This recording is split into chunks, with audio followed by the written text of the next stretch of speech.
Broken Arrow Public Schools proudly presents the one, the only, the grandest band in all the land, the incomparable Pride of Broken Arrow!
keeping with the tradition of sharing the field for a special performance, please welcome the Broken Arrow Tigers, coached by Meg Warren, Jenny Smith, and Chloe Rhodes.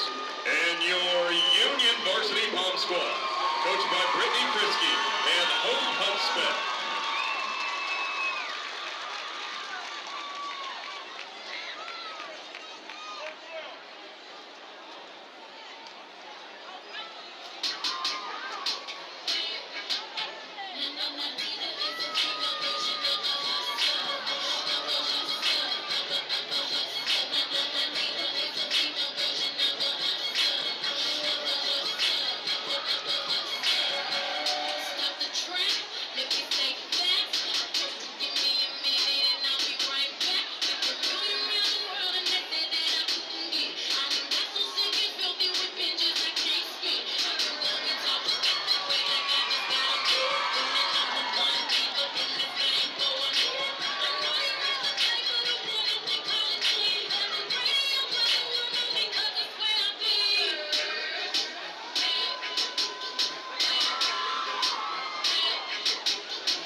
Safety is everyone's responsibility. If you see anything suspicious or out of the ordinary, please notify a security officer or a game administrator. Thank you and enjoy tonight's game.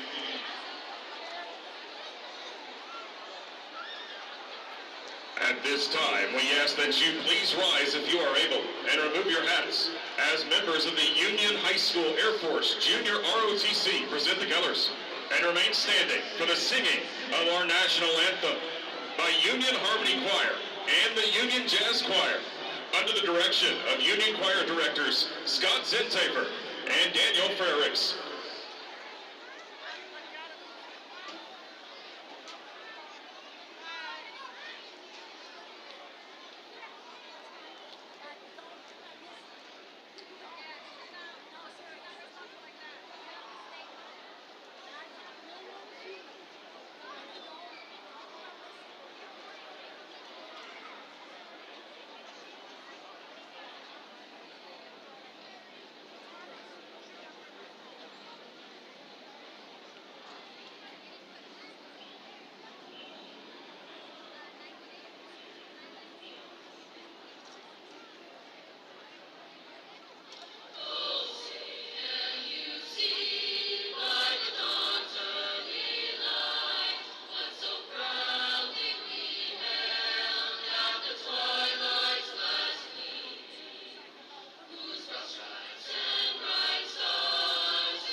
Athletics is proud to recognize tonight's game day sponsor, Whataburger. For tonight's game ball presentation, please welcome Union Director of Athletics, Emily Barkley, joined by Tracy Anderson, operating partner at the 71st Street location. Whataburger is proud to sponsor Union football.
Good evening and welcome to Union Tuttle Stadium, where tonight the Union Redhawks will open their home season against an old rival in Broken Arrow. Live here at Union Tuttle Stadium, which still looks brand new. I'm Rick Coyle along with Coach Tom Stockton, Richard and Jeff Johns. Even have the Lincolns behind us here, Becky and Chris. And Coach, when you say it's new, it still feels new. It has that new stadium smell, doesn't it?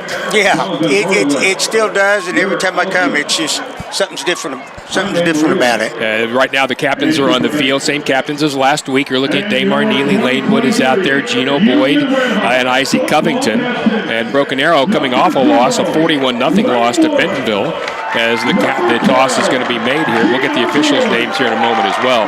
We'll find out exactly who's going to receive the ball and who's going to be able to kick off. Let's check in with our official and see if we can actually get this call. The head coach for Broken Arrow is Josh Blankenship.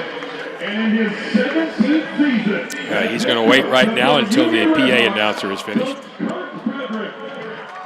Our referee is Andy Bruner.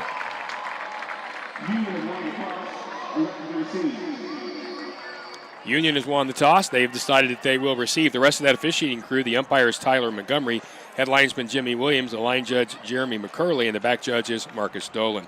All right, Coach, so after a very nice win for Union against Westmore and a 41-0 loss for Broken Arrow, you have to think to yourself, it was a pretty different week of practice in both places. I'm not sure it was. Kirk Frederick looked like he had a lot he wanted to work on as well. After game one, what did you see to work on? Well, I agree with you. You'd think there'd be, some stuff, but here's the thing. This is a huge rivalry, so I don't care what the scores were last week, what the record is when we play. You have to get ready for each other because it's a big-time rivalry. There is no question about that, and we know that these two teams will play. I mean, they're probably hardest tonight. Broken Arrow went through a long streak of not being able to beat Union, and then was able to win a couple of those games, including the state championship, and was able to kind of, if you will, right their ship. But lately it's gone back the other direction. They had a difficult loss, 41-0. I don't know if you've seen any film. I watched some of that. They had some really big guys jump out, like Octavian Robertson, the young running back, who I thought was really good. Josh Blankenship told me during the week he still likes this group. He thinks they're feisty. What do you think they're good at? Well, from what Coach Frederick was saying, they have a lot of team speed. They bring a lot of pressure on the quarterback. They're very aggressive. And so that just, and they're about 50-50. It's actually 55-45. Run 55%, pass 45%. So it's, they're just very, very variety type thing. Well, we'll see that from them. Union getting ready to come onto the field. Broken Arrow is already there. And you look across here at Union Tuttle Stadium. Of course, the Broken Arrow Band, which is a multi-time national award winner and champion, is taking up a good portion of that, but not a bad crowd here from Broken Arrow. And you look out on the Union side, we can only see the upper level here. The lower level looks pretty full, and a decent crowd on the upper level. Reminding you, too, Jeff Johns is on the sideline. Now, we don't have a lot of time in our pregame, but Jeff is going to have an opportunity to talk to Coach Frederick and just kind of get some thoughts, and we'll get down to Jeff in a moment as well. All right, so they say you improve most game 1 to game 2. You've done this, you've coached. What do you generally improve most on? Well, I think you improve on some things that the first game you didn't do as well. And because a lot of times you don't have, a whole lot of returning starters, I think already you're going to get better at a lot of things. And I think that's what both teams will see tonight. They're both going to play possibly better than they did last week. All right, so we have the Union intro video coming up as the Red Hawks will come on the field. Let's join the big screen and watch what happens here as the Red Hawks enter for the first time at home this year.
Red Hawks enter the field to tremendous screams and cheers here, Tom. You got to say one thing.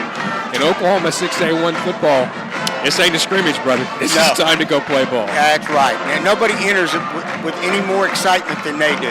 It's a fantastic setting here, as it always has been at Union Tuttle Stadium. So tonight, as Union takes the football, last week we saw kind of an otherworldly performance from Shaker Reisig. You shot kind of a 2-3-headed monster running back. Damar Neely even got some yards last night. But what I was really impressed with last week was 9 different receivers catching balls. You had some guys really kind of popped. Well, I mean, if you've been at a JV game, you might have seen before, or, up through the ranks, but the Boston Carrascos of the world, who came up and suddenly, he was tremendous last week. Gino Boyd-Wino got hurt. He went out today and went out with a coin toss. So I'm assuming Gino is back. We'll know when they run out there. But you got to love this receiving corps. Yeah, they're all athletic. And, we've only seen one game with all of them, but not one just stands out to be that much better than the rest of them. So I think that's good, too, because you got several options you can throw to. So Union, as we said, will receive the kick. And we are looking forward to, this just has always been a fun football game. That's all there is to it. Union going to send back Ashton Cunningham, one of the guys back, and Devin Jordan is going to be the other back for the kick return. As I said, Jeff Johns, who's on the sidelines, had an opportunity to talk to Coach Frederick before the game. We'll get something from him in a couple of minutes. In the meantime, Broken Arrow will kick this thing off, and kicking off for Broken Arrow, that is number 35, and that is Hunter Martins. Martins puts the foot to it. This one very high, but it will be returnable from about the 4-yard line. Right hash mark, outside, 20, 25. Good return up near the 30-yard line. An excellent, excellent return. We're going to mark that 29 to 30-yard line is where that one's going to go, and that was Devin Jordan. And the tackle, I believe, in there, that was number 10 for Broken Arrow. That was, let me get that real quickly. I think that was either James Miller or Adolf Gutierrez. The double numbers will kill you. and it'll be 1st and 10 Union. Shaker Rising going to bring him out at the 29-yard line of Union.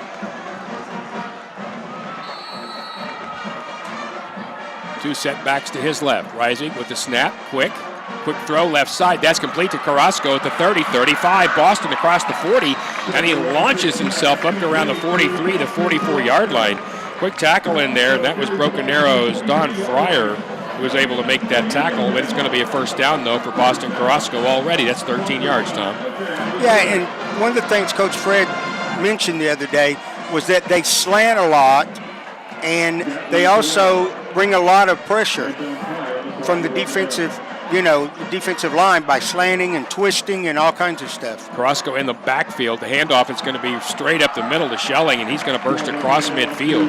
That's going to go down to around the 47-yard line. They tackle there by Derek Osmond. Now, Osmond is a University of Tulsa committed tight end, but he also had been out.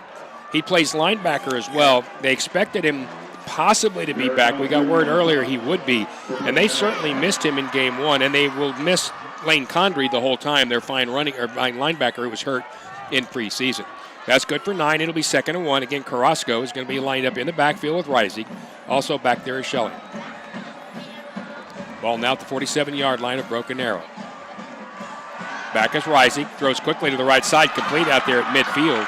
Up around the 45-yard line. Cutting to the sidelines and out of bounds around the 42-yard line is Brendan McQueen. Nice job by Brendan. He was just wide smoking open out there, and Shaker recognized it, got it to him very quickly. There's another 1st down for the Red Hawks. And Dub Maddox studies it more time during the week than anybody on their secondary and this and that, and we'll find ways to exploit it. Once again, Jordan Schelling, the transfer or move in, from Jinx. Now in motion to the left side. Rising alone. Here comes pressure. Throws right side deep down the sideline. It is bobbled and dropped. Braylon Danzy had a really excellent chance at that, but there was some hand fighting going on in there between he and Brian Hardiman and Jamie Morello in the area as well. It'll fall incomplete. 2nd and 10. But again, that's great touch in there by number 4. Oh, that won't be the last time that will be the case either. So it'll be 2nd and 10.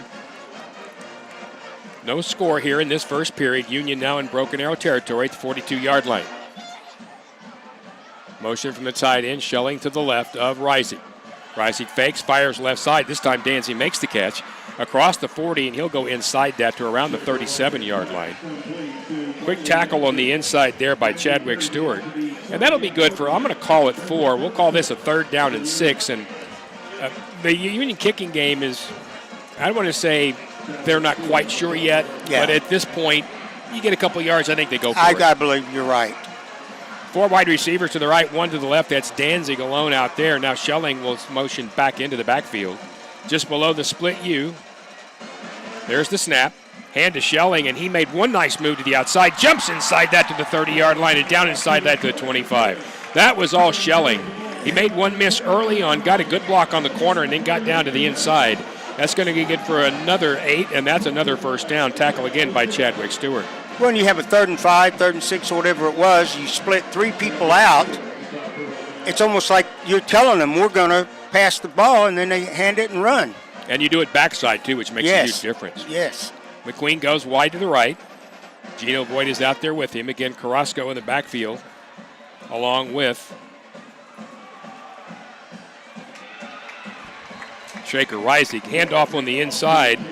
That was Travion Perry-Spite, who did have a pretty good game last week as well. He got forward for about 2. They'll take that down to the 27-yard line. It'll be 2nd down and around 8. And by the way, I mistakenly said last week this was a pretty new Union offensive line.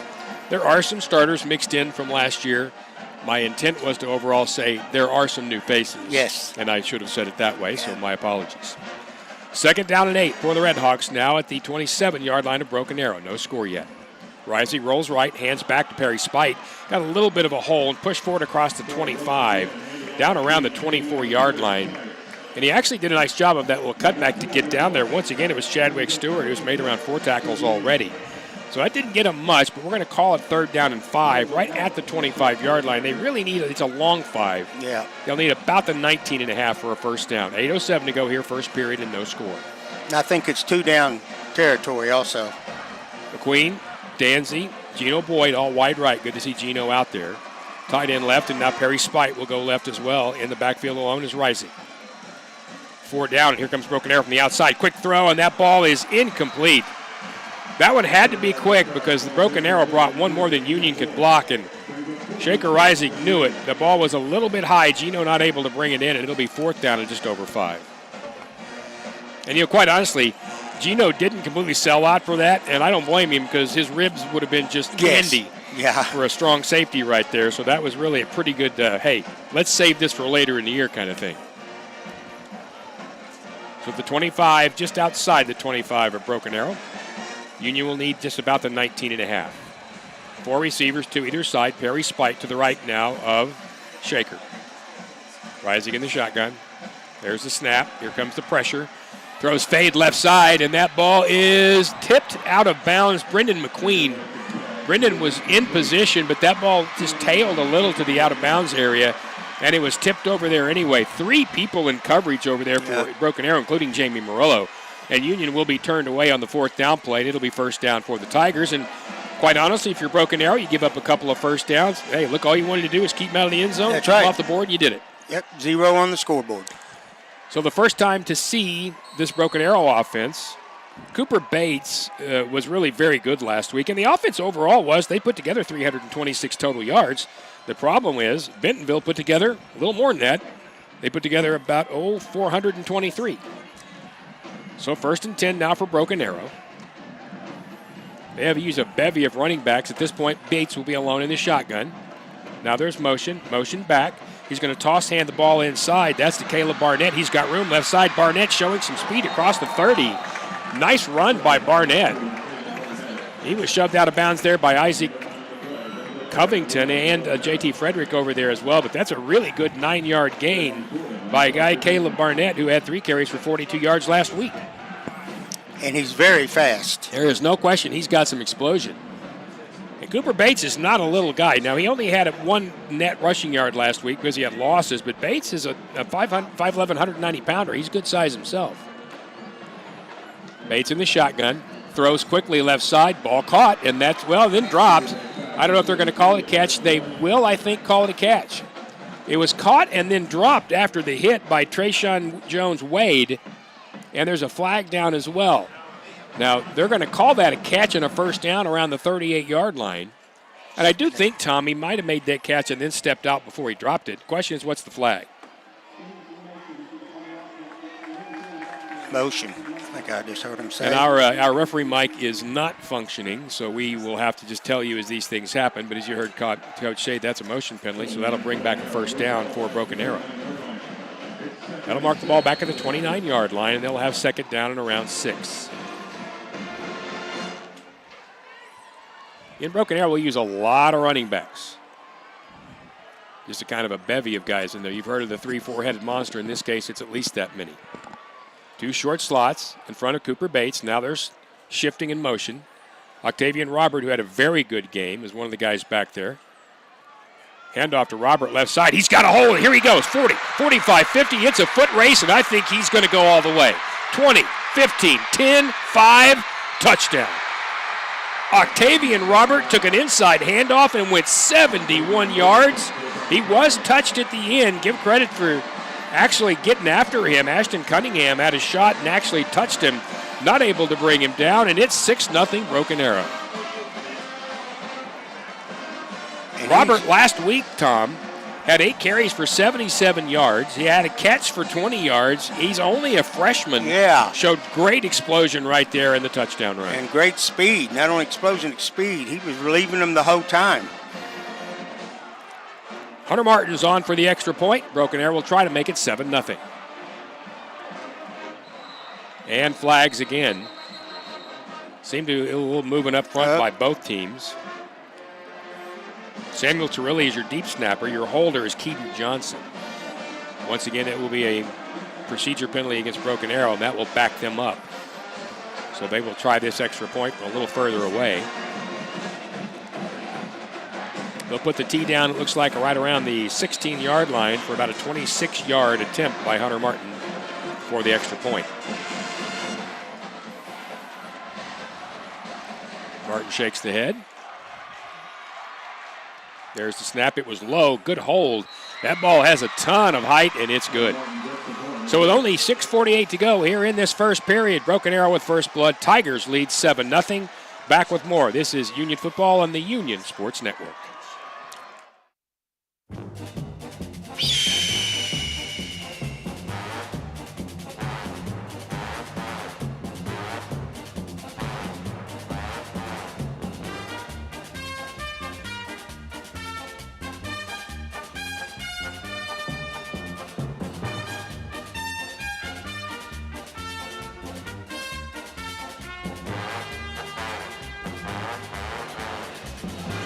A 71-yard touchdown run by Octavian Robert and the extra point by Hunter Martins makes it 7-0 Broken Arrow with 6:48 to go here at Union Tuttle Stadium. Broken Arrow leading. Really cool video playing right now about some of the NFL guys. Ricky Stromberg, who had a great career at Arkansas, Tress Way. Well, we've got a guy who, well, okay, he wasn't in the NFL, but he'll be in our Hall of Fame. Down the sidelines is our sideline guy, Jeff Johns. He had a chance to talk with Coach before the game. Tell me what Kirk Frederick's thoughts were coming in, Jeff. Yeah, well, you said it best. Everyone improves from week 1 to week 2, and that's what Coach said as well. I asked him about BA coming out of that loss they had last week. They will be improved, but make no mistake, they have players and will be improved too. I asked what kind of improvements we're going to make. He said mostly the mental toughness, cleaning up mistakes.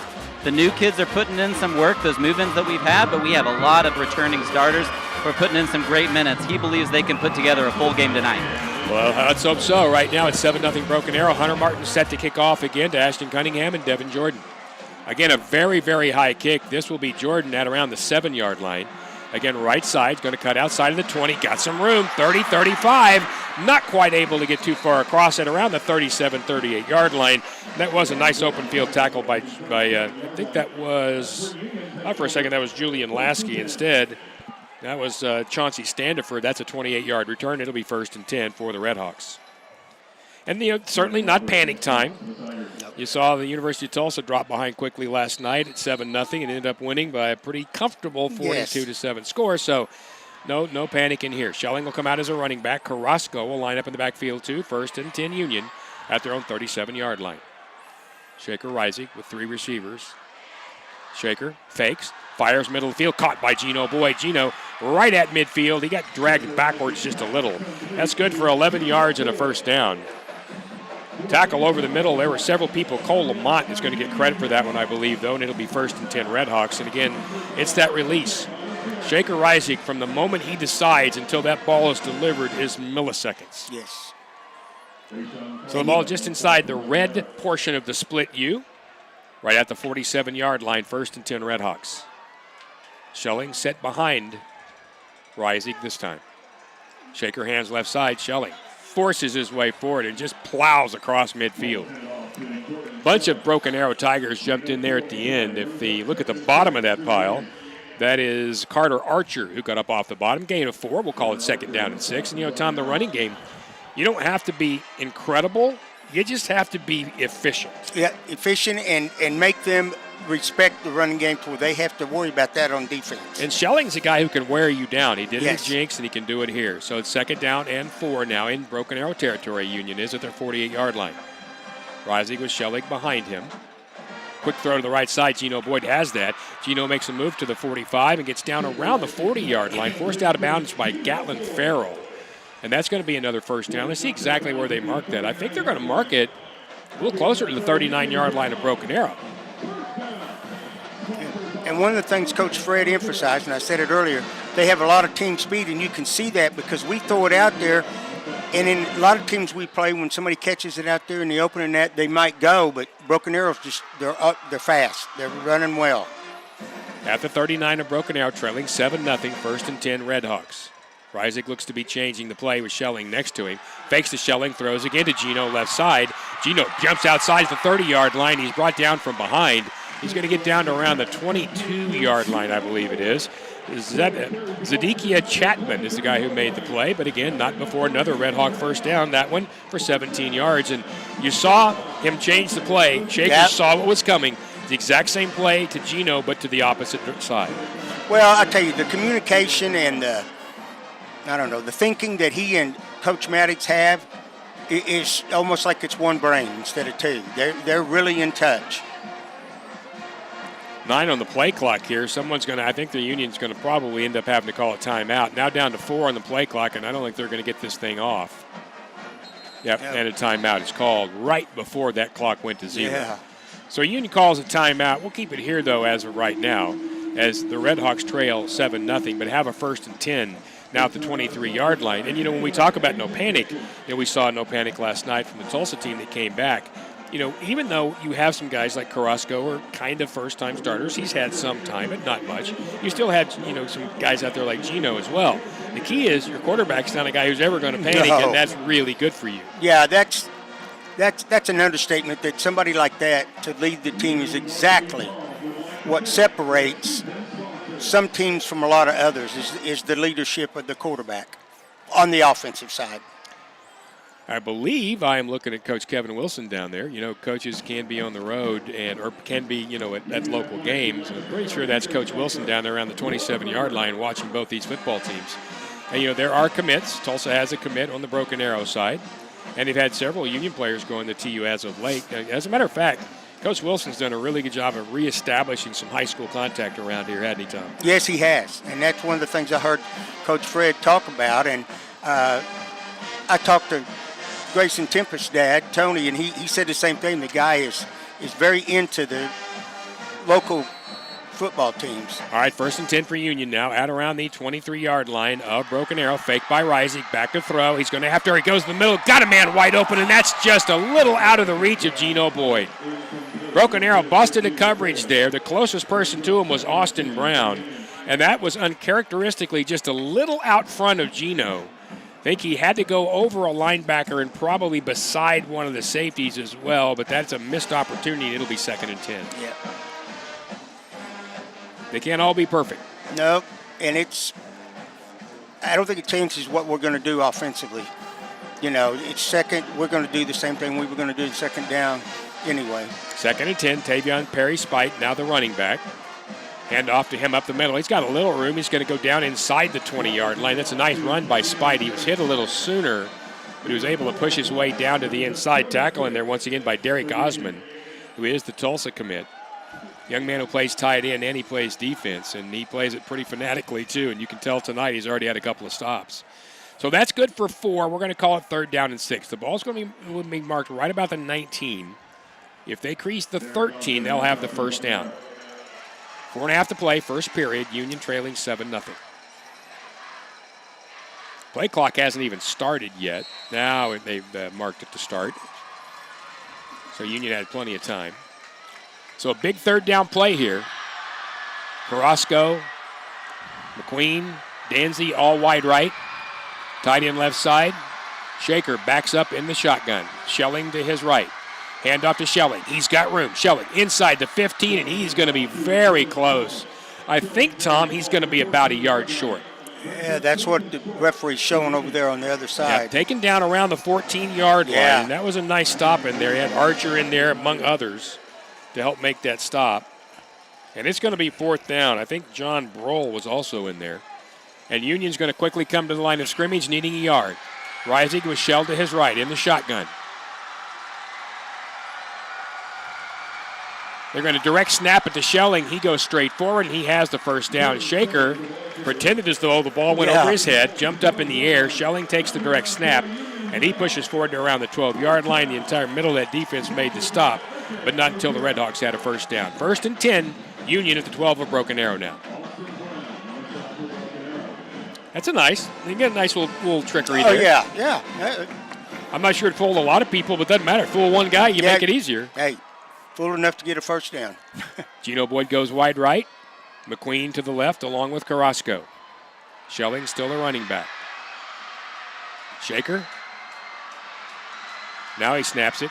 He's going to fake it and throw it to the right side. That is wide open and caught Gino Boyd.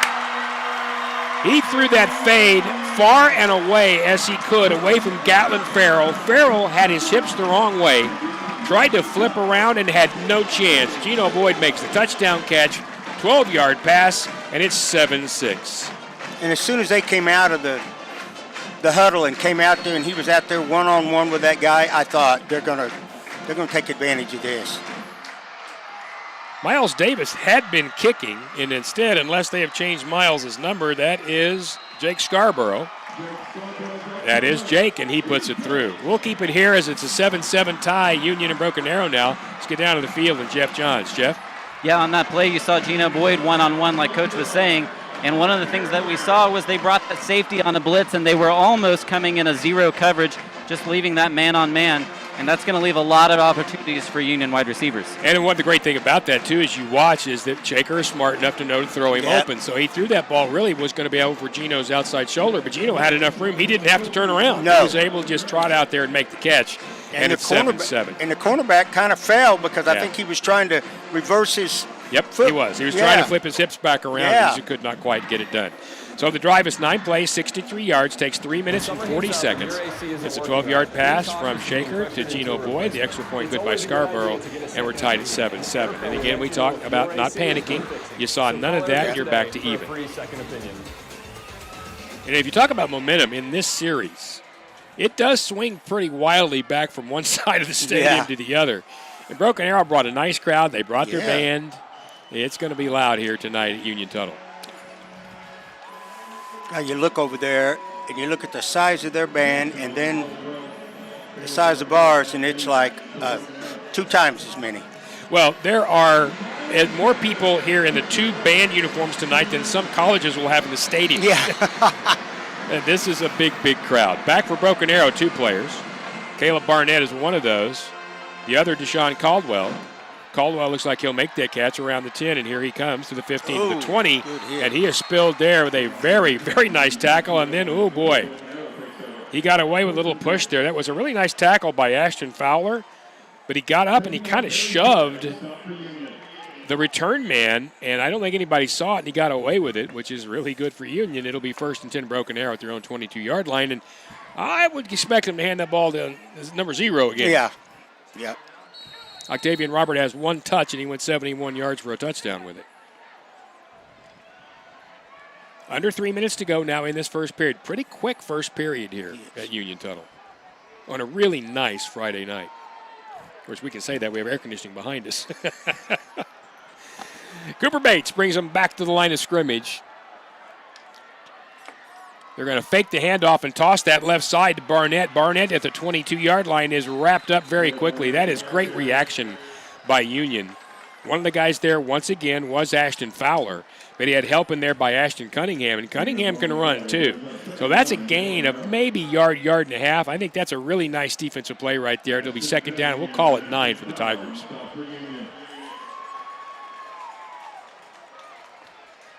And they're about, like I said, they're about 50-50 run pass. So Bates is going to shift out of the quarterback spot. Now Octavian Robert will shift in. They're going to direct snap to Robert. He goes straight forward around the 24-25-yard line. He's dragged back, but I think they're going to give him the 25. They will. Interior defense there. Isaiah Forbes, one of the guys there. Trey Barnes, one of the guys there. There's a flag as well on the far side. See what the call is here.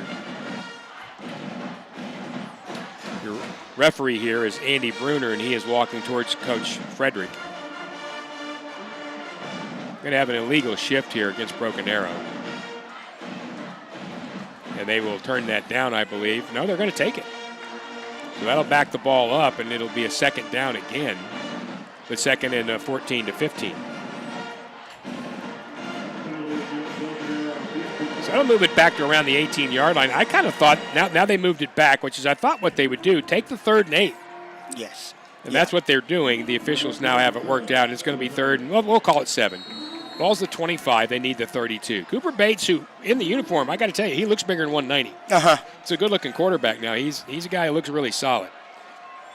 Shift once again with Robert coming back into the backfield now. 2 receivers go left side. Bates in the shotgun. 3rd and 7. Bates back, looking, fires middle of the field. Ball caught, 32-yard line, and that is a 1st down. Jumping forward to the 35-yard line. That was inside slot. Once again, that was Caleb Barnett. Taken down quickly, but not before the 1st down at the 35-yard line. Tigers on the move.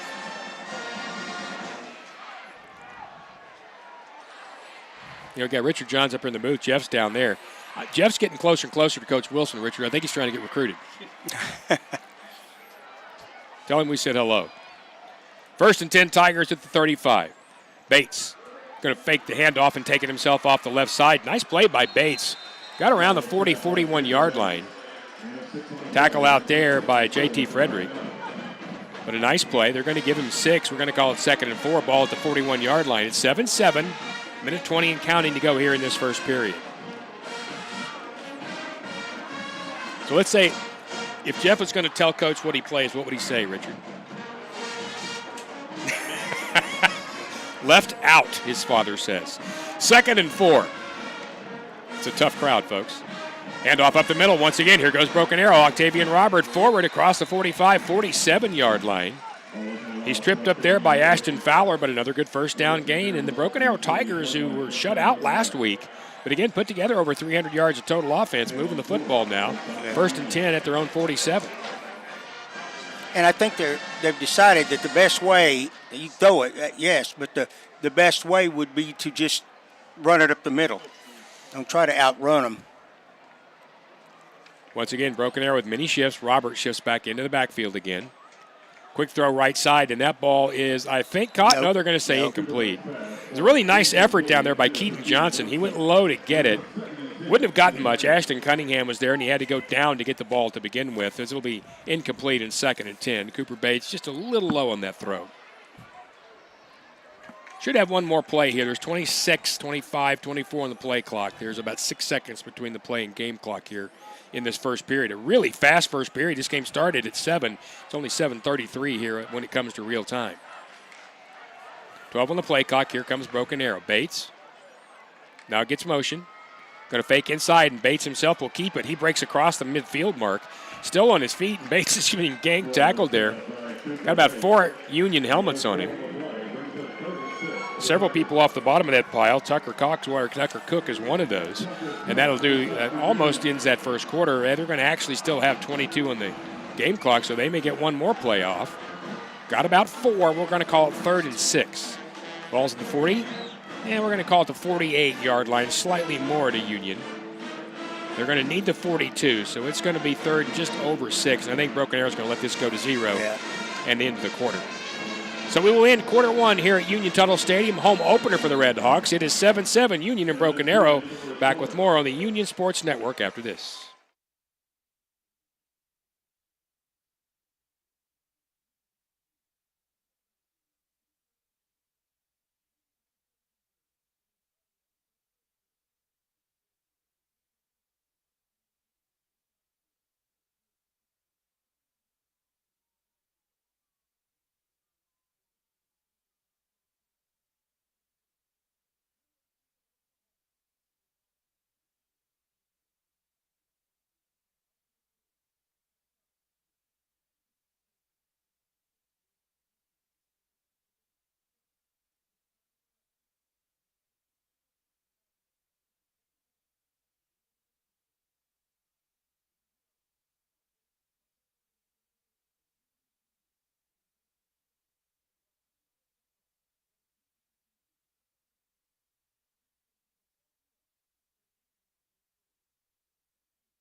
PTCU Teacher of the Game. Congratulations to Ms. Fisher.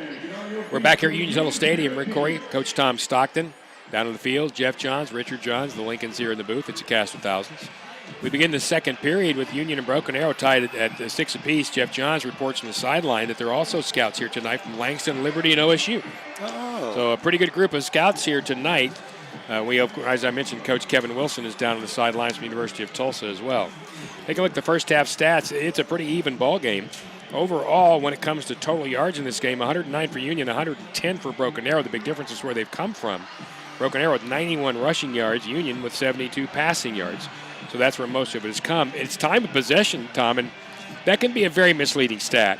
It's 8:05 to 3:55 Union, but you don't. If you're scoring one run, you don't need a lot of time. No, you don't need a lot of time. No. Jacob Rising, another good first quarter, 7-11 for 72 yards. Cooper Bates, 2 of 3 for 19 yards. When it comes to running, Schelling, 5 carries for 29 yards, averaging 5.8 a pop. Perry Spite, 3 for 8. And then Robertson, that 3 carries for 80 yards and the touchdown. So that was the first score of the year for Broken Arrow. They were shut out last week by that Bentonville team. So we'll flip ends, and Broken Arrow now going from the south to the north. They have the UMAC to their back, going toward the big screen here as we begin the second period tied at 7-all. It's a third and a little over 6, a very important third down for Broken Arrow. And, of course, Tom, you wonder about if they would go for it if they got anywhere close. Who knows? Yeah, true. Robert shifts back into the backfield next to Bates. They're going to hand to Robert, and he is forward and has the first down and almost broke it again. He's across the 40, just inside that, down to around the 39-yard line. Several people in there. Lane Wood, part of the tackle. Tucker Cook as well. That's good for 8 and a first down. And so the Tigers continue to move. That this Union defensive line, you have some returners up there as well, the Trey Barnes of the world. But they do rotate a good number of young guys in and out of that defensive line, as you must nowadays, Tom, especially when it's hot. Oh, yeah. You got to do it. 1st and 10 now just inside the Union 40. Fake handoff. Bates will take it himself, and he just plows straight forward. There wasn't a lot there. Cooper Bates knew it and just put his head down and actually ran directly into the back of his own lead blocker. But it was pretty much like one of those, dude, I got to go. And he was taken down by a host of Red Hawks. That's good for about a gain of, we're going to call it 3 and make it 2nd and 7. But Cooper just said, I'm going to get what I can get, and that's what he went and do.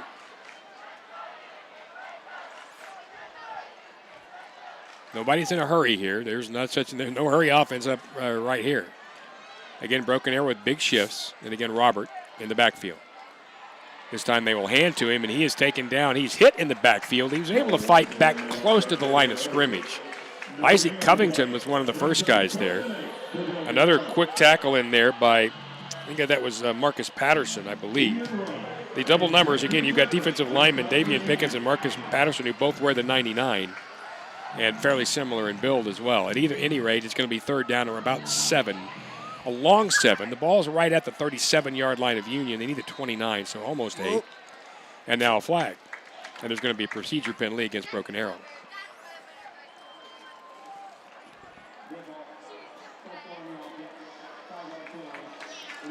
So that will move him back, and I don't blame him for this one, Tom.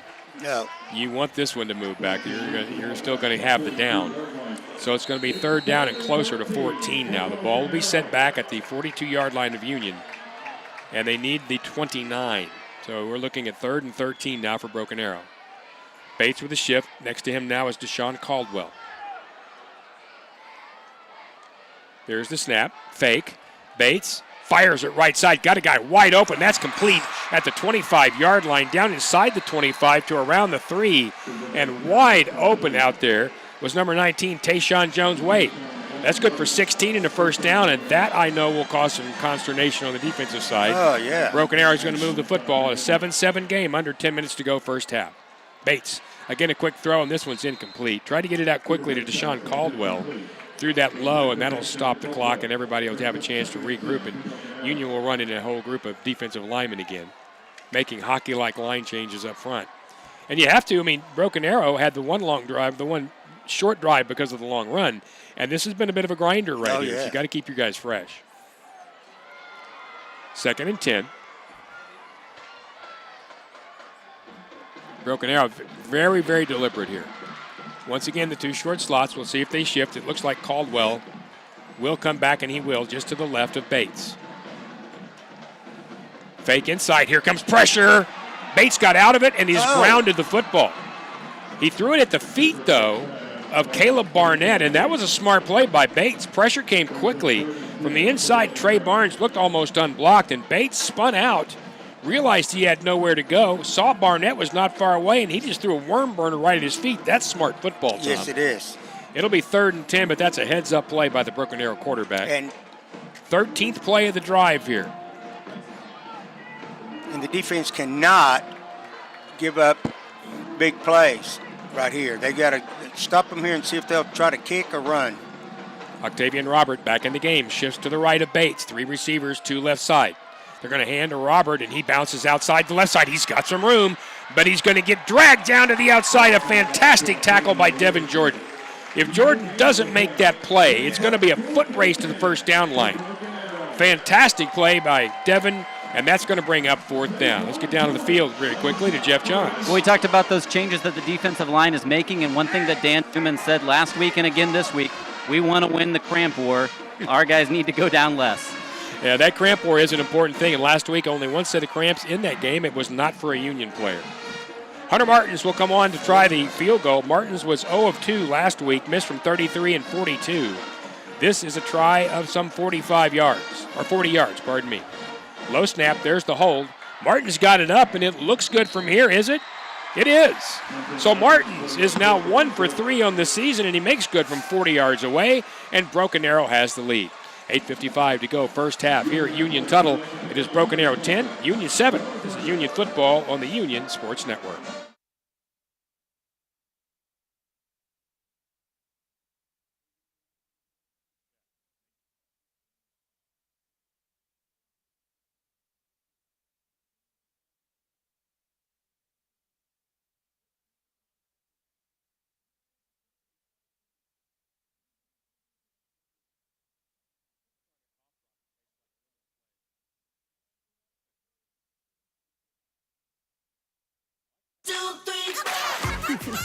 Racing towards the end of the month?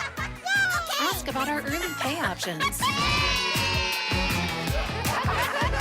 TTCU Federal Credit Union. Life is better in balance.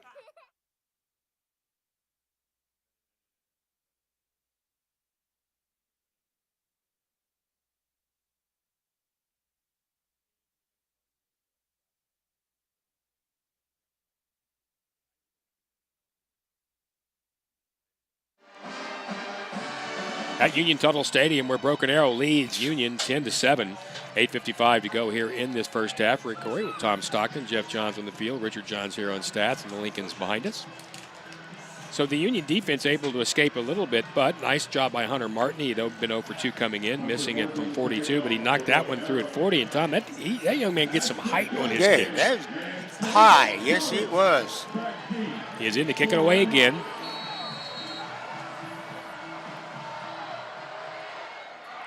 Here's the kick, and again, very, very high.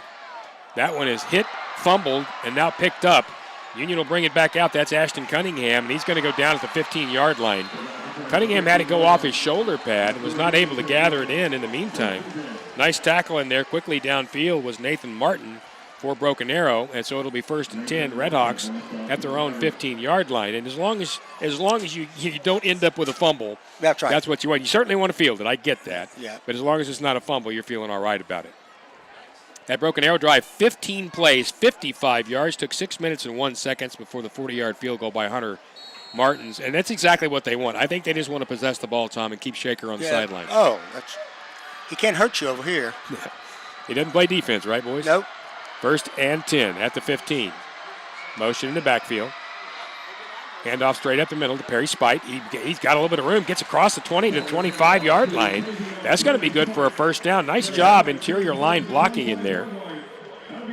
Had to get kind of a late tackle in there by Derek Osmond, but that's going to be good for a first down. So Jesse Jones and Antonio Lea Anderson, Ramirez, Henry, Sermons, all those guys up front. Nice job by that offensive line.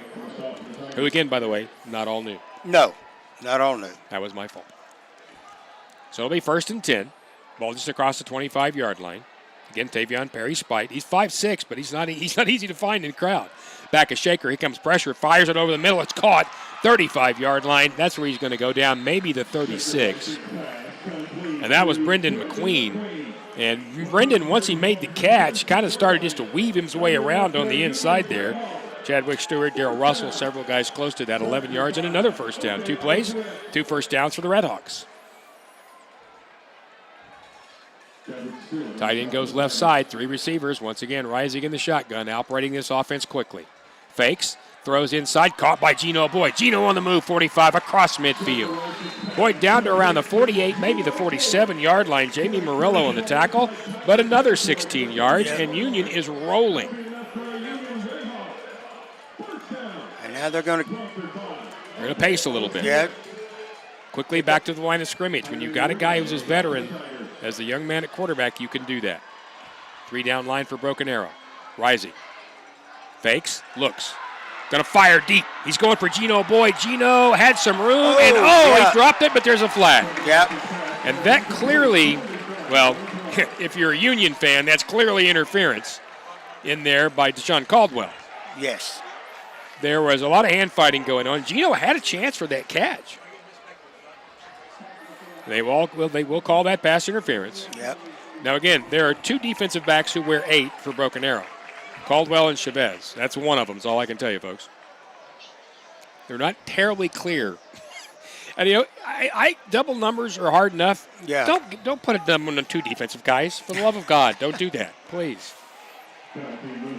They'll bring the football back around. They're going to mark that, 33-yard line of Broken Arrow. 10-7, Broken Arrow leads. Coming up on 7 minutes to go here at the half. Risey quickly brings him back to the line of scrimmage. Empty backfield, just him. Carrasco here to the right. Shaker, quick fire to the right side to Carrasco. Boston got a nice block. Jumps outside the 30 and got down inside that to about the 28-yard line. Braylon Danzy made a really nice block outside. That's a 4-yard gain. Hardiman out there to help make that tackle, but that's a really good job. Even though that's only about a 4-yard gain, if it's not for a very nice block out there by Danzy, that goes nowhere. Once again, a running back next to Risey. At the 29 of Broken Arrow. Shaker pitches inside. Here goes Perry Spike. Across the 25, across the 20-yard line. They may mark him right at the 20. A little Utah pass on the inside. Brought down finally by Darrell Russell. Good for 9 and another first down. And you can't beat that play, Tom. No. If it falls, it's incomplete. Right. That's a fantastic play, and I don't think anybody can cover it right now in college football or high school football. Yep. We'd out of Jeff Johns in a moment. Right now, Union's pacing. 1st and 10 for the Red Hawks at the Broken Arrow 20. Rising, snap, fake, rolls right. Shaker looks, fires to the end zone. Gino Boyd's open, and that ball is dropped. Could not quite tell whether that was knocked out of there. Again, that's Caldwell or Chavez at defensive back. It got a hand in there. Could not tell, but it's dropped, and it'll be 2nd and 10 down to Jeff Johns on the field. Jeff? Yeah, one of those things we did not see very much last year, if at all, was that Utah pass on the inside, but we saw it 4 or 5 times last week. They obviously like to run it this year. Well, you understand why. There's really no downside to the thing. 2nd and 10, Union right at the 20-yard line, going south here. And I don't mean literally, but I do mean literally, actually. Perry Spite is a single setback. Quick throw left side, caught out there by Danzy, right around the 16, and I think they'll give him that. They will. Yeah. He was pushed back. An immediate tackle out there by Braden Hardiman. They're going to give him 4, and it's going to be 3rd down and about 6. I think certainly 4-down territory here. Yeah, that's just what I started to say. There's no doubt. I think they'd go for it. 6 minutes to go in this second period. 10-7 Broken Arrow, but Union threatening. McQueen will go left side. Stacked 4 receivers. Perry Spite to the right. Pitch quickly to Perry Spite. He's going to get to the outside. 10-15. He's down to the 10. He's going to have the first down inside the 5. Perry Spite just kept running, and kept running. Finally dragged down by Jamie Murillo, but not before he got another 12 on another first down, and it'll be 1st and goal for the Red Hawks. But before that, there is an injured Broken Arrow player. At the end of that, Perry Spite, who again is only 5'6", but he's really quick, and he's so low to the ground, he's hard to tackle. Several Broken Arrow players are in on that tackle, and they kind of started slinging each other around. And when that happens, bodies collide with other bodies at odd angles. Yeah, and that's exactly what happened. Cannot tell the number yet. Now he's rolling over. They do not have the numbers on their sleeves. I can see the sleeve. They don't have the number on their sleeves, and they talk about quick. That Broken Arrow training staff was out there in a snap. All right, up now, and that is number 9. That's Zedekiah Chapman. Looks to be holding maybe that left arm or shoulder. And he's going to try to stay in the game, but you can't. No. Once you've been down, you're going to have to leave. Ball marked at the 4-yard line. 1st and goal now for the Red Hawks. Another very efficient drive. A couple of 3rd downs in there as well. On 3rd downs tonight, Broken Arrow's 3 of 4. Union is 2 of 4. Total yards in this game continue to be fairly close. 175 for Union, 140 for Broken Arrow. 71 of that on one play. So 1st and goal from the 4. Broken Arrow bringing a little extra beef. Union will send McQueen wide left. Everyone else in tight end and big back sets, if you will. Tavion Perry Spite, the running back. Fake to Spite, thrown to the inside. Caught by McQueen, touchdown. Again, put where only McQueen could catch it. There was coverage out there by Chadwick Stewart, but he really had no chance. Yeah. Now, there is a flag in the back of the end zone. I wonder if that's a celebration penalty. Miles Davis is the only guy back there, the tight end. Yeah, that's what I thought. Jeff Johnson's telling us a couple of guys might have been fighting back there, but that would be post-play, which would mean that dead ball, which would mean the touchdown should count. But we need to hear from Andy Bruner, the guy in the white hat. Andy's going to run over first and explain to Coach Frederick. We'll be able to tell in a moment if Kirk starts to do a little dance that he's not happy with the call. He doesn't look terribly unhappy. Now someone's going to go explain to Josh Blankenship.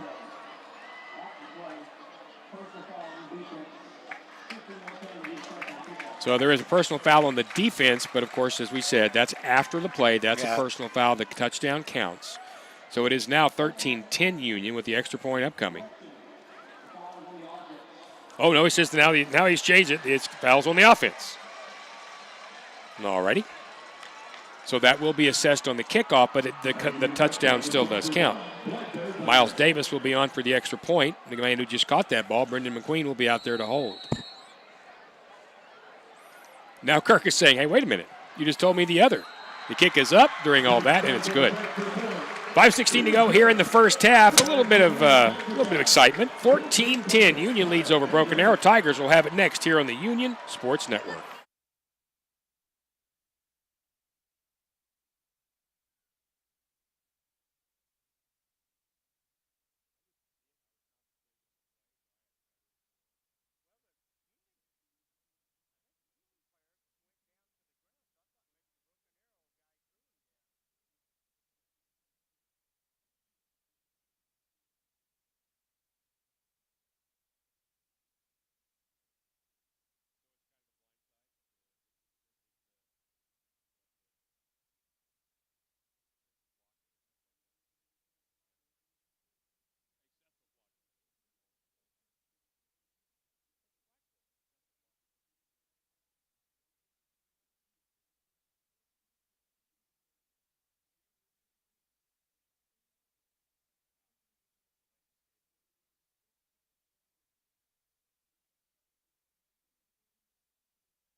Back here at Union Tuttle Stadium, we have 5 minutes and 16 seconds to go in the first half. It is 14-10 Union.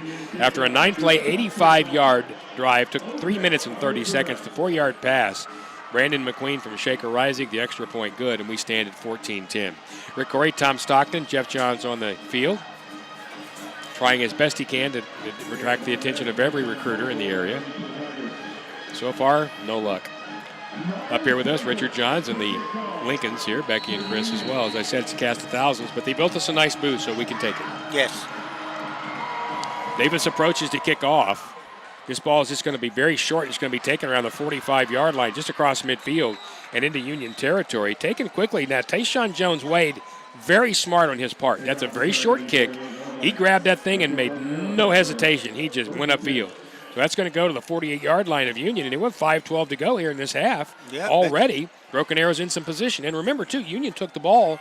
Broken Arrow's going to get it started the second half. Yeah. So you do have to understand. Right. Now, their last drive was over 6 minutes long. They are very, very willing to take clock up. So Union needs to try to get them off the field here as quick as can. I mean, that sounds kind of silly. You want to do that all the time. Yes. But their entire intent is to take as much clock as possible.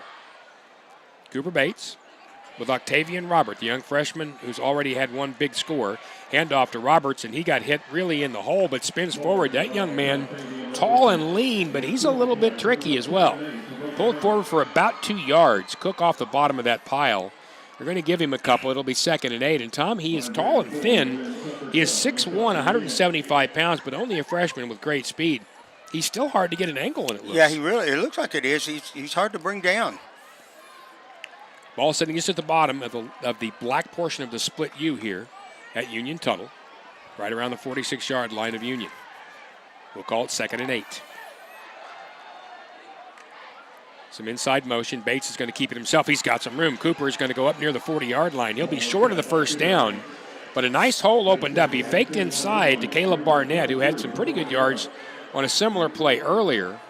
They'll mark him at the 41-yard line, so that's a really good spot for Union. It'll be 3rd down and 3. Gain of about 5, and I think we're looking at probably, once again, maybe 4-down territory from here. I think with this time left on the clock, definitely.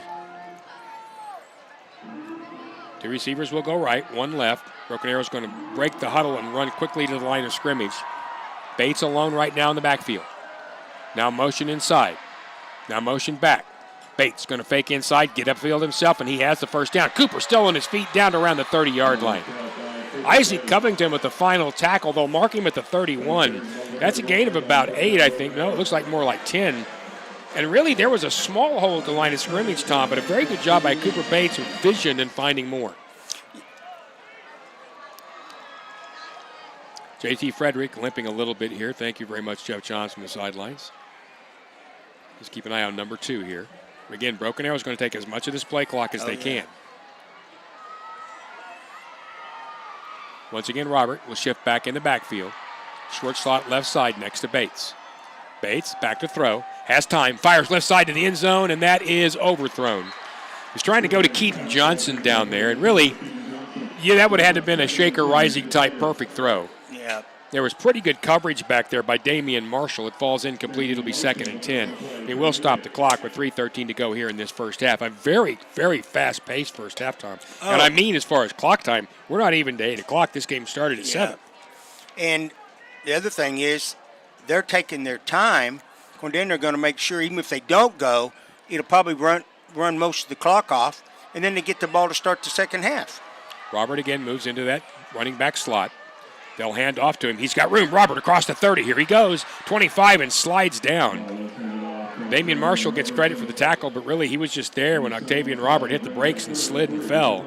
They'll take it down to around the 24-yard line. That's a gain of 7. We're going to look at 3rd down and 3 for Broken Arrow, and certainly in 4-down territory here, trailing 14-10 with under 3 minutes to go in this first half. I think this is a big, big play for Union. For both teams. Yeah, absolutely.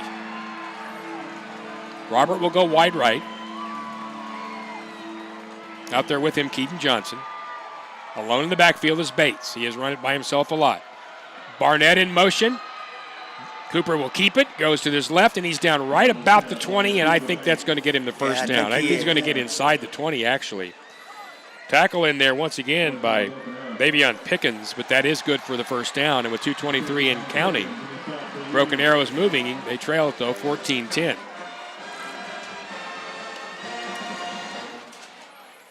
Broken Arrow does have all 3 timeouts left as well, Tom, so they can play with this a little bit. Yeah. Short slot right side again is Barnett. He's shown some great speed here. And Robert again in the backfield and now shifts directly behind, and to the right now Cooper Bates. Now back behind him again. Bates rolls right, fires back in the middle of the field, and that ball is dropped. Oh my, he had his tight end over there, Ezekiel Wilson, and nobody else was there. Union had flowed to the left. He threw behind that, and the ball was a little high and slightly behind Wilson. I think he still had a good chance at it. Couldn't bring it in, and that's fortunate for Union. That was going to be a big gainer and maybe even a touchdown. Yeah, it's definitely going to be a first down. So it'll be 2nd and 10. Ball set at the 21-yard line of Union. Same set here, and I'm certain Octavian Robert will once again shift back, and here he goes. Splitting far right, Keaton Johnson. Out there with him is Caleb Barnett. They're going to hand inside. He's got some room. Roberts is going to be down inside the 20, down closer to the 15, and they're going to give him the actual 15-yard line. Cook off the bottom of that pile, but that's a gain of 6, and it's going to be 3rd down and 4 now. Ball's right at the 15. They need the 11 for the first down with 1:30 to go and counting here in this first half. A 14-10 Union lead. It's tense here, Tom.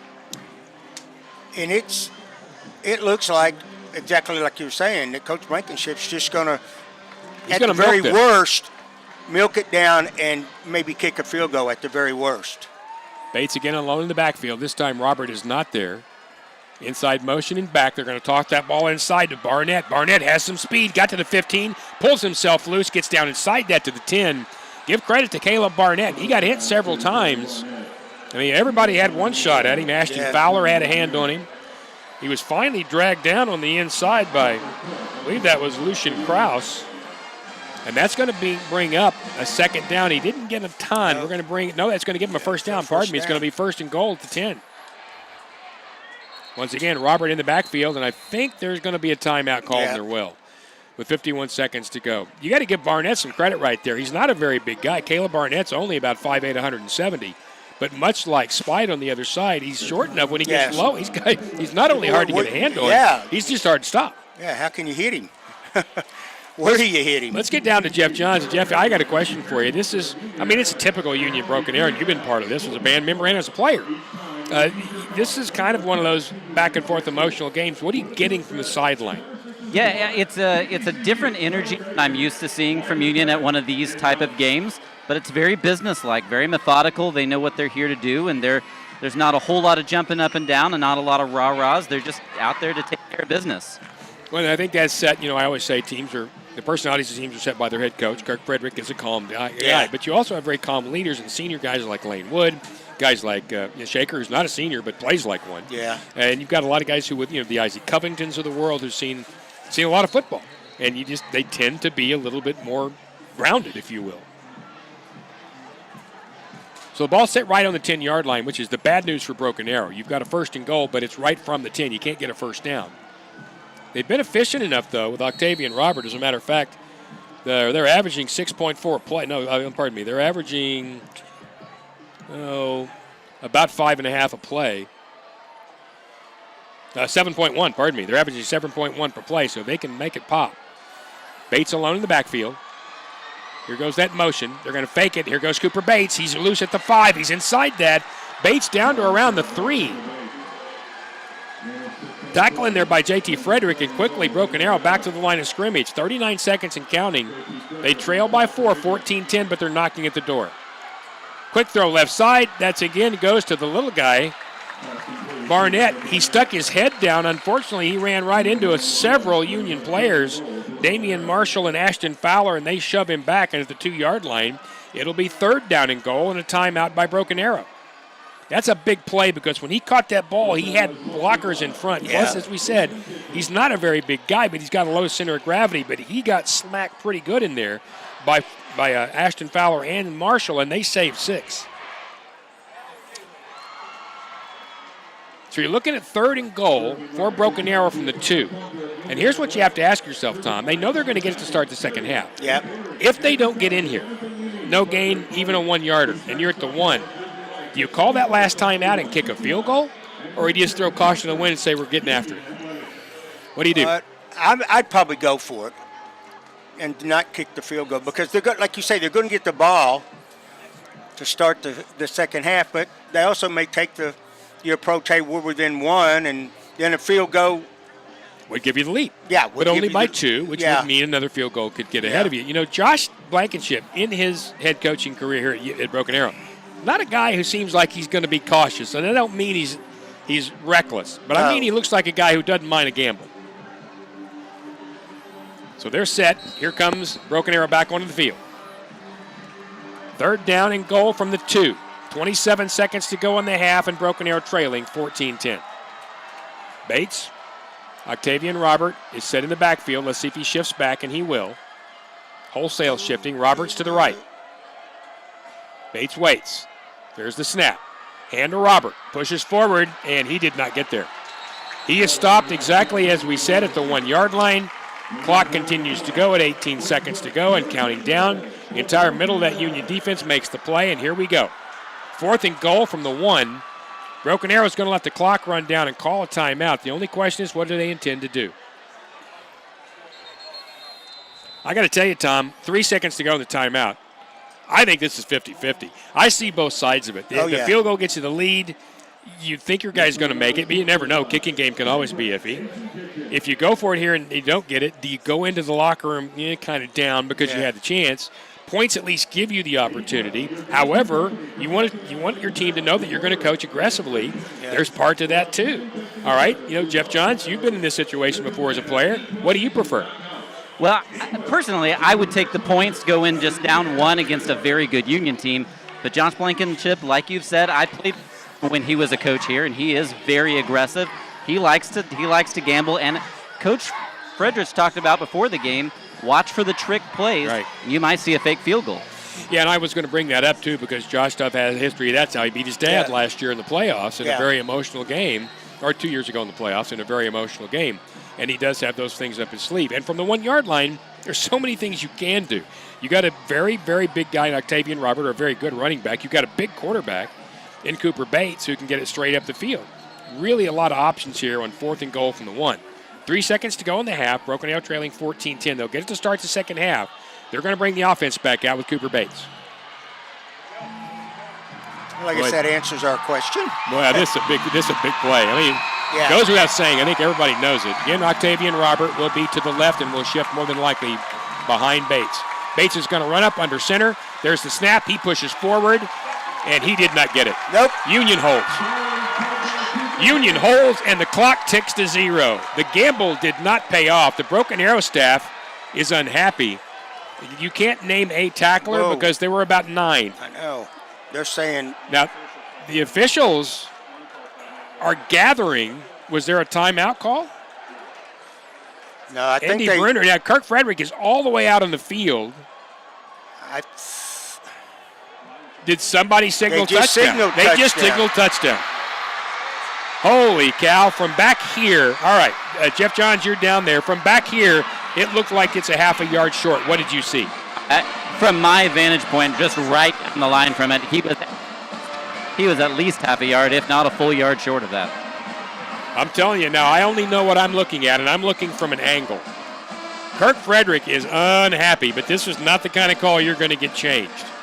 Union was certain they had him stopped. Broken Arrow immediately came out on the field because of all officials, one apparently signaled touchdown, and we did not see it. It was a near side line judge, Richard Johns says. There is no replay in high school football, but Kirk Frederick certainly wants an explanation, and all he's going to get is whatever Andy Brunner is willing to give him.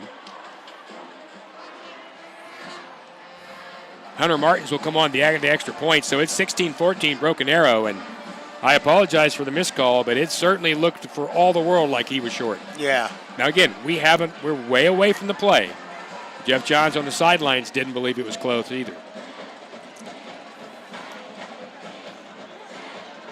Take a look at the replay. There is a giant scrum.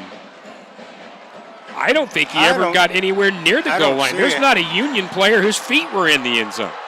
Ball came out too. But they'll bring Hunter Martin on for the extra point. There's the kick. It's up. And it's good.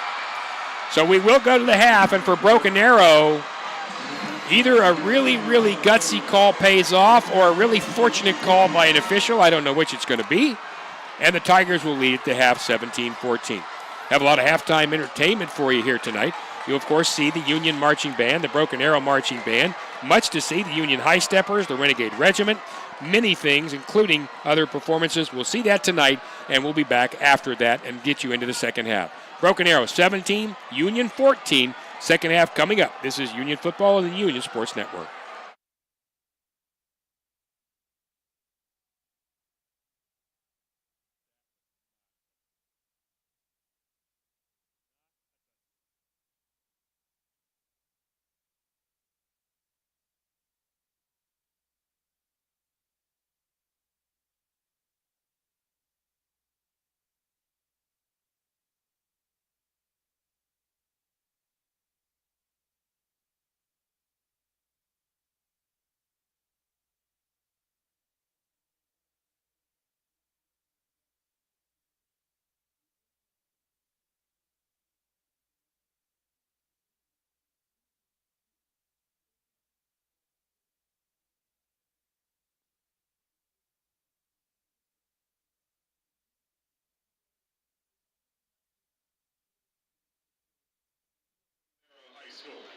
Accepting the donations are Union High School Principal Tony Tempest and Broken Arrow High School Principal Crystal Barber.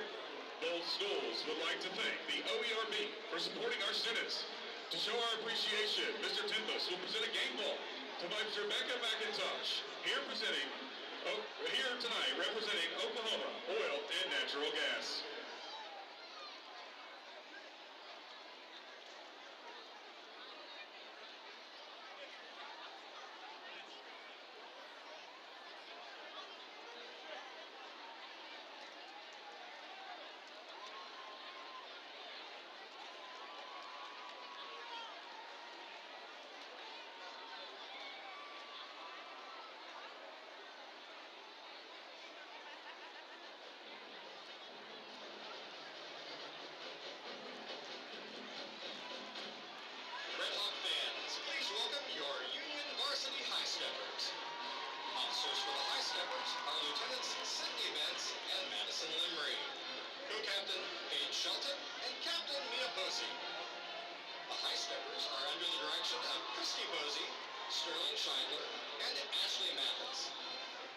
once again, your Union Varsity High Steppers.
Your Union High Steppers.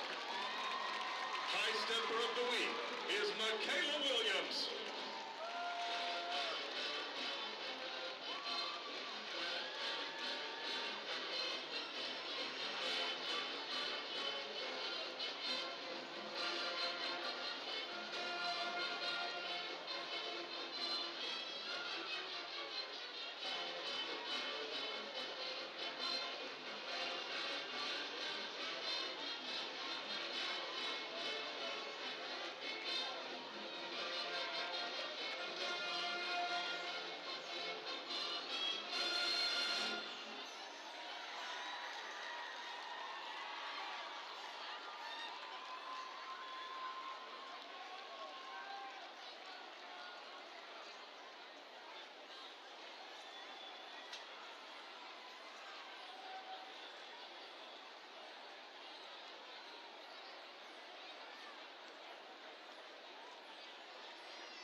Welcome to Halftime Entertainment, as presented by the Union High School Marching Band. And now entering the field is the 2023 Renegade Regiment.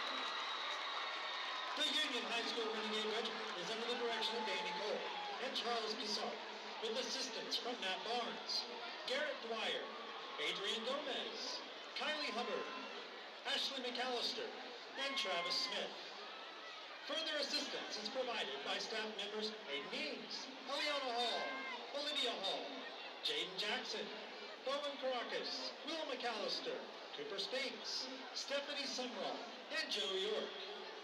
The Renegade Regiment's 2023 competitive program is entitled Desert Rose and features music by Lee Allman, Wayne Downey, Renee Dupere, and Steam.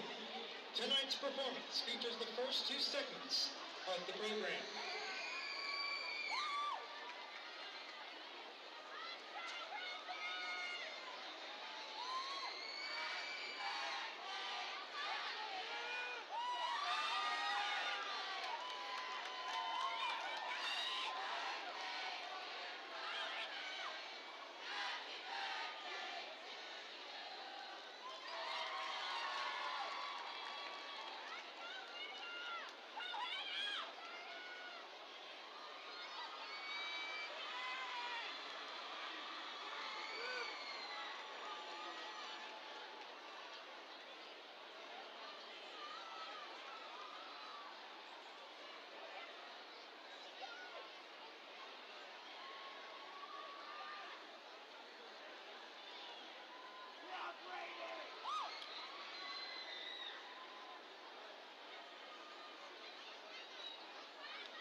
gentlemen, please welcome to the field drum majors Ethan Deo, Kareem Abad, Sam Warren, and Lexus Silva, and the Union High School Renegade Regiment.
Championship finalist, and in 2023 will be making competitive appearances in Broken Arrow, Owasso, and in the Bands of America Indianapolis Super Regional Championship. The Renegade Regiment has performed in the Orlando Citrus Parade, the Phoenix Fiesta Bowl Parade, Pasadena Tournament of Roses, Macy's Thanksgiving Parade, and Orlando's Walt Disney World, where we, and again will appear this December.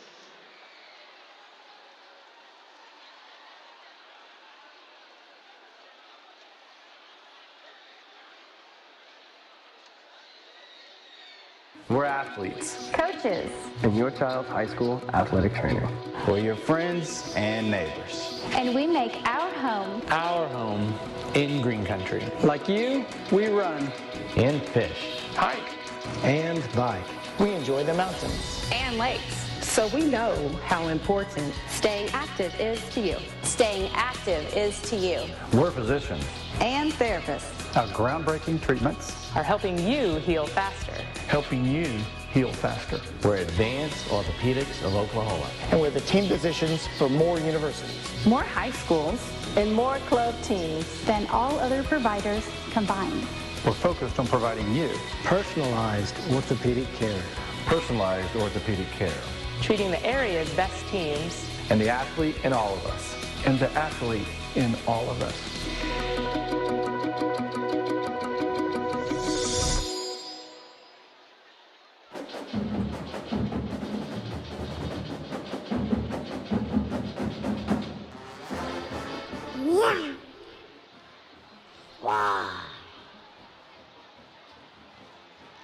What's a turkey?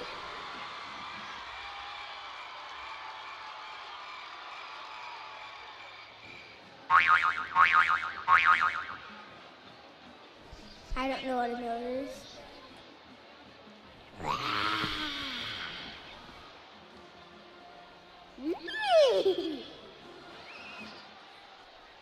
Ow, ow! Woof, woof, woof, woof.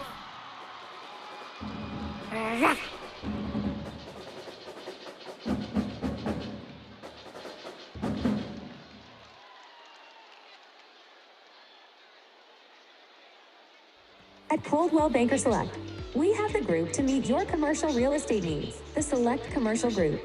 David Roberts can answer all your questions relating to the commercial real estate market, your business operations, and real estate budgets. Sarah Bergeson can help you locate the right commercial property to buy, sell, lease, or rent. Scott Job can provide valuable information regarding property values and lease rates. We treat our clients like family.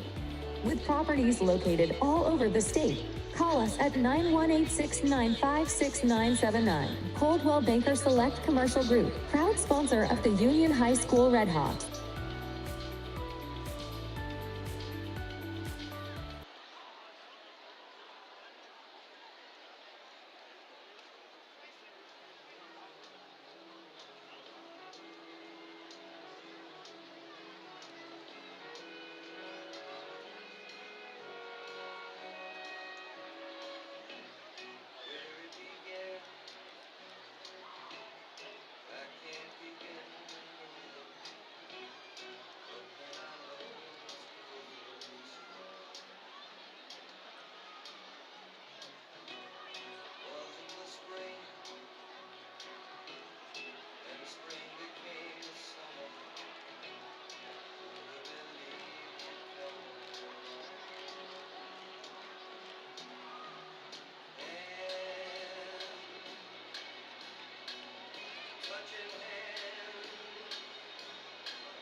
Back here at Union Tuttle Stadium, we are at the half. 2 minutes to go on the halftime clock. But as we all well know, it's high school football, so that doesn't mean a thing.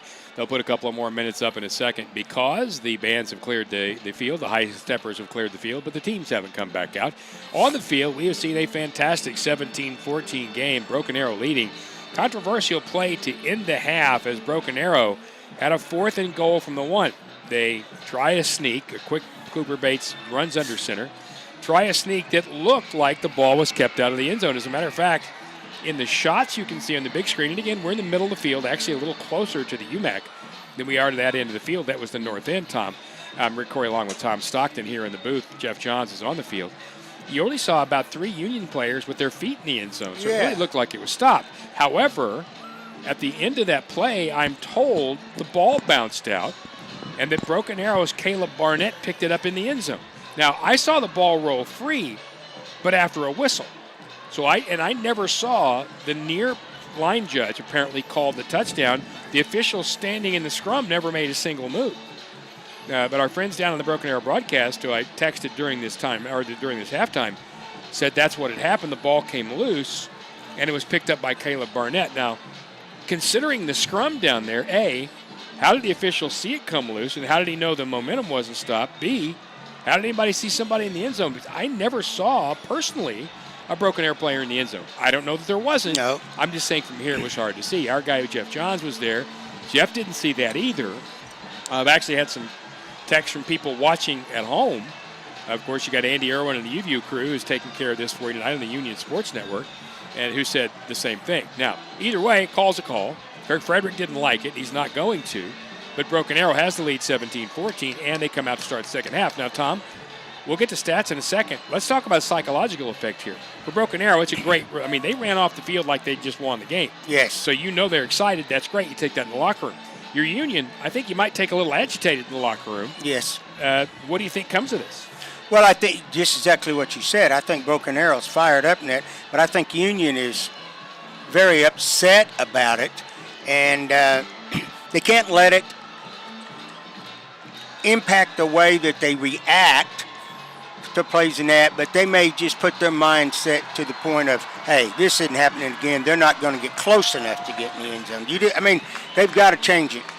No doubt about it. And to your point, you also have to be very, very careful, because if you get too emotional, you don't do right things. Right. And you certainly don't want to be to that emotional standpoint where you're getting personal fouls, or you're just so keyed up that you can't make a play, and sometimes that can happen too. So I think really the mental part of this, which makes, and it's always the case, Kirk Frederick will tell you, 4-4. Last 4 minutes the first half, first 4 minutes the second half tell you the story. Yeah. And in most games that's true. This may be, look, we're not even in district play, but you've got a really fired up Broken Arrow team who got beat pretty handily last week, and a Union team that won pretty handily but knew they had some things to work on. This is a really important, the start of the second half drive. Agree. Really important for the psyche, I think, of both football teams. The teams are back out, and they'll put another couple of minutes up on the board, like I said. So at the half, it's 17-14 Broken Arrow. Taking a look at the statistics, 179 total yards for Union in the half, 188 for Broken Arrow. Came very differently. Broken Arrow ran the ball for 142 yards, 71 of those on one play by Mr. Robertson, who took it 71 yards for the touchdown. Meanwhile, Union ran it for 59 yards. Union, though, did throw it for 120, and Broken Arrow for only 46. One of the biggest differences, after the first quarter, Union had an 8:05 to 3:55 possession time lead. Now, that's because Broken Arrow scored quickly. Broken Arrow in the second period, very deliberate. Josh Blankenship let the clock run down on every offensive possession. They kept it 8:21 of that second period. 6 minutes of that came on one touchdown drive. Yeah. Right? So they kept it 8:21 of the second period. Union only had 3 minutes and 39 seconds. If you're Josh Blankenship, you see how that played off. You keep doing that? Oh, I think you don't want to get into a race with Union or whatever you want to call it, just back and forth, back and forth, back and forth. But I think Union, on the other hand, I think they're going to have a different attitude just because of what happened. I think they're gonna get kind of zoned in and take care of things. Well, they're going to start on defense, and they're going to need to. Robertson led Broken Arrow with 10 carries for 104 yards, so he's averaging 10-4 a pop. Bates had 8 carries for 37 yards and did not lose any. Meanwhile, Cooper Bates in the air, 5 of 10 for 46 yards. Receiving, Caleb Barnett had 4 catches for 27. Jones Wade had 1 catch for 19. Over to the Union side, Yeah, it's another nice night for Shaker Rising. 7-11, 72 yards and a touchdown. Shaker was 13 of 18 for 120 yards and 2 scores. Perry Spite led Union in rushing, 5 carries for 30 yards. Schelling had 5 carries for 29. Both guys averaging nicely at 6 and 5.8 a pop. Receiving, Gino Boyd 5 for 64 in the touchdown. Brendan McQueen 3 for 21 in the score. Boston Carrasco 2 for 18 and Perry Spite 1 for 9. And again, 4 receivers catching balls. There were 9 last week for Union, but again, a nice job there. So the stats are about as even as this game is. 17-14, Broken Arrow starts the second half with the football. And again, an incredibly important first series here, I think, mentally for both teams. Now, Jeff Johns is on the field. Our question up here, Jeff, is what kind of resolve did you get from that Union team when they ran out? Very similar to what we talked about earlier in the game. They came out with very little emotion, very businesslike, and I heard one thing: finish. That's the one thing that coaches, it's become it's almost become as much of a cliche as culture, but coaches know it means something. So the kickoff coming from Miles Davis. Back for Broken Arrow, Caleb Barnett, who is really essentially very dangerous. Also back there, I believe that once again is Deshaun Caldwell. Caldwell takes this around the 6, and here he comes right hash. Bends left middle of the field. He breaks a tackle 20 across the 25. He's up to around the 27-yard line, and he's taken down right there. That was Ashton Cunningham, and it'll be Broken Arrow's football. And now we'll see, after the 22-yard return, what kind of momentum this Tiger team has. They'll place this down, and the officials have to stop monkeying with it. There we go. Put it down to the 28-yard line, and here we go.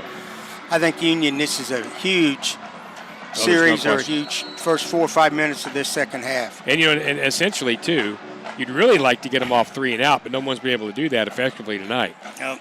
Again, in that tight set, Bates in the backfield. There's Roberson, who I believe shifts directly behind him now. Snap, handoff, straight up the middle. That was Roberson. He's across the 30 to about the 31-yard line. He'll get around 4. He was held up and then popped pretty good at the end. The guy who made that final hit in there was Ian Rowe. No, actually, they're going to give him 5, so it's going to be second down and 5. And if you can get 5 a pop by handing it to that dude, you're going to keep doing it. Yeah, exactly. If it isn't broke, don't fix it. And his number 0 and the number 8 of Deshaun Caldwell look remarkably similar. But it is Roberson who'll shift now to the right. Roll to the right. Bates has got under pressure. He's going to throw it back, and that ball's incomplete. Flag flies as well. Good pressure in there by Trey Barnes. And we'll see what the flag is. And your referee is Andy Bruner.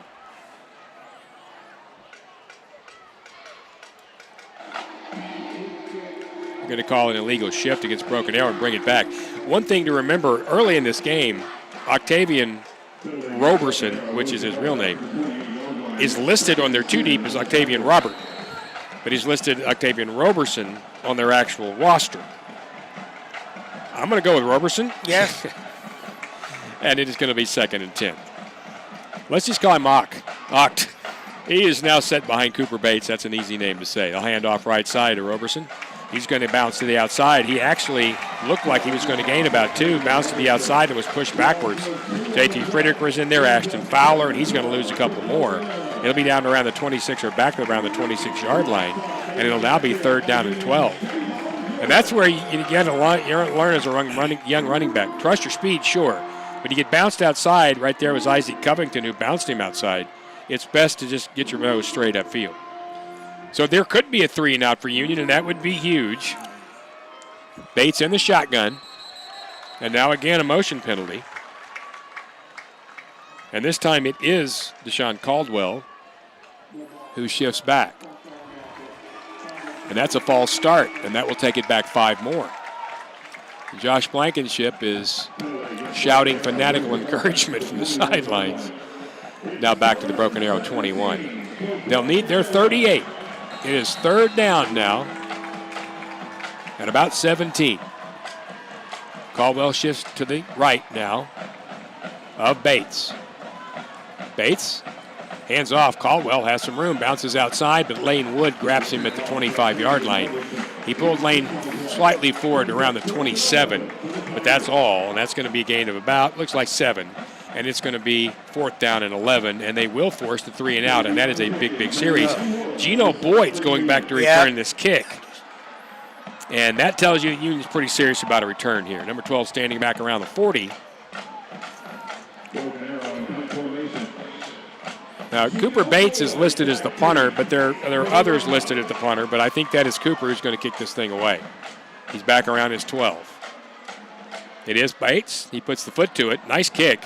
It's going to go over Gino's head, and it takes a broken arrow bounce. Gino feels it, gets back to his 20. Now here he comes. Test that speed to the right. Nice block. Gino, 25, 30. Now it's the 40-yard line. Dances up the sideline to around the 44-yard line. Nice job right there. Trust that speed, Gino Boyd, and he did. That's a return of some 23 yards. It was a really nice play to get him out of bounds right there. That was the young one, Braden Wiley. He was able to shove him out of bounds, or that thing goes even further. So it's a really nice return. Thought I saw maybe a flag there, but official instead went back and picked something else up that dropped. And they're going to go ahead and place that ball right about the 44-yard line of Union. So terrific field position for the Red Hawks as they take it over, trailing 17-14, their first possession second half. Schelling behind, Rising to the left. Fake. Shaker drops it, jumps upfield. Look at Shaker. Here he goes across midfield. Shaker rising. Oh, he's not bringing back memories of Steve Davis or Jamel Holloway, but that's a nice 12-yard run. And he gets a first down. Shaker dropped the snap. Schelling and he both reached for it. Then Schelling fell down. Rising jumps inside, made 2 or 3 guys miss, and got himself all the way forward to the 45-yard line of Broken Arrow. Number 4's got a little magic in him. Yeah, a lot of magic. So 1st and 10 Red Hawks, now at the 45 of Broken Arrow. This time, simple handoff to Schelling, and he just puts the head down and bowls forward to around the 42-yard line of Broken Arrow. Give him probably 2 to 3. Once again, bottom of that pile has been the bottom of that pile has been Derek Osmond. Quickly down to Jeff Jones on the sidelines. One thing you're going to see a lot from Union is they like to run out of a wide set, so they don't have a whole lot of O-linemen. That's Coach Jones really likes to trust his O-line to hold on to those blocks. That offensive line's done a very, very nice job tonight. 2nd down and 7 for the Red Hawks at the 42-yard line of Broken Arrow. They trail 17-14. Fake inside, Rising's back. Shaker rolls to his left, now fires left, got a guy out there, and that is caught by Braylon Danzy, and that's a first down. Danzy did a nice job of adjusting that pattern. Now, Brendan McQueen was in the area as well, but that's good for 11 and a first down. Finally shoved out of bounds over there. I think Austin Brown was one of the guys in on that tackle, but it's a first down. And I think that's a good comment you made about adjusting to that, because as soon as he started out of the pocket and rolling left, I think that's when he cut his route. He cut his route right to the left and got it. And then Brendan McQueen came back to help him out. So it's 1st and 10. Now at the 34, Broken Arrow for the Red Hawks. Motion by Schelling. Quick throw outside, right side to Schelling. He's got a blocker out front. Nice job by Miles Davis. Schelling forward across the 30. Late flag out. Schelling down to around the 25. And once again, that was Meyer out in front blocking. Miles Davis, out in front blocking. And I don't know. That's a 9-yard gain. It was thrown from so far behind. I suppose that's going to be a hold, Coach? Yeah, and Union's walking back like it is against them. Let's see what Mr. Bruner has to say. It is a hold. So it will be the 10-yard holding penalty. They'll mark that starting around the 27, so that's going to take it to about the 37, and it's going to make this. Yeah, they're going to mark it actually at the 30. Yeah, the 37. So right at the 37. You're looking at a first down and 13. Shaker just whispered something to his left tackle and then runs to the line of scrimmage. He is by himself with 5 wide. Union needs the 24-yard line of Broken Arrow for the first down. Rising. Fires left side. What a great throw. Schelling puts the head down, runs one over. He's free at the 15, 10, 5. Touchdown. Touchdown, Jordan Schelling. He put his head down to the first blocker first tackler and trucked him. He goes 37 yards into the end zone, and Union leads 20-17. And Tom, I think you're right. Came out with a little resolve. And that pass was so quick getting out there, it gave him a chance to turn a regular pass into a big play. And I'm sorry, I didn't see who he ran over. It might have been Darrell Russell, but Schelling just put the head down and bowled him over.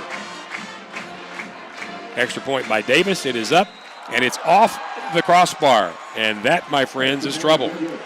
So 7.5 to go here in this third period. Union regains the lead, but it's only 20-17 within range of a field goal. Broken Arrow gets it next here on the Union Sports Network.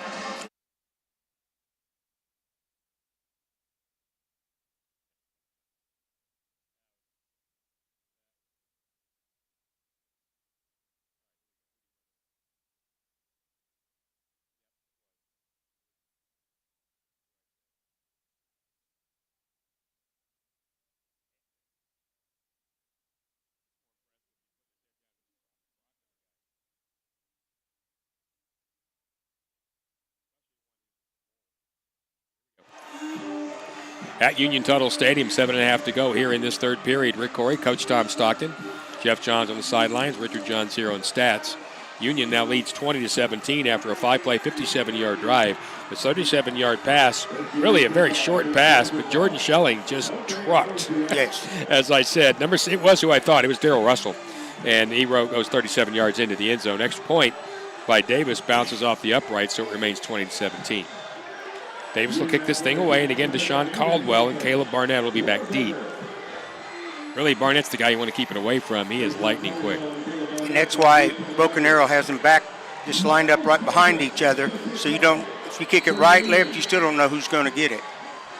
Davis will approach. This one's going to be deep into the corner, and it will be taken by Barnett, but it drives him back to the 5. Here he comes. Left hash mark. Now he's a little trapped. Makes a move to the middle of the field, and a nice one. Cook grabbed him right there across the 25, and that's a nice play by Cook.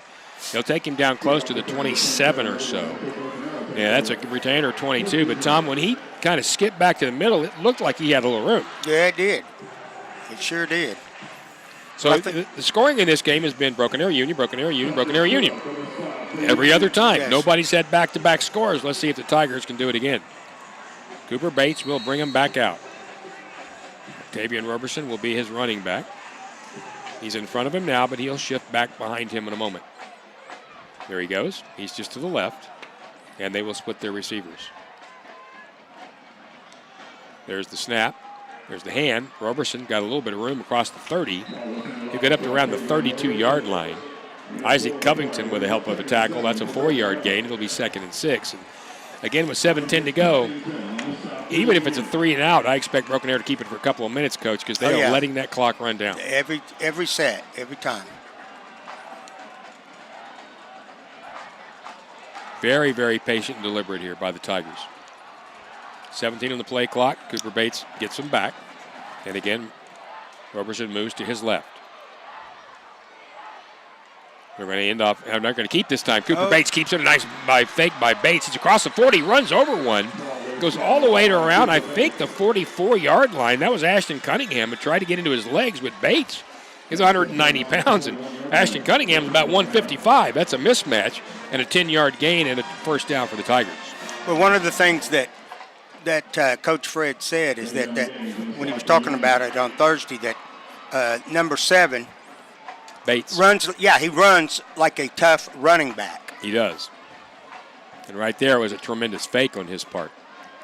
Right, shifts once again. This time 2 backs next to Cooper Bates. Ball at around the 40-yard line.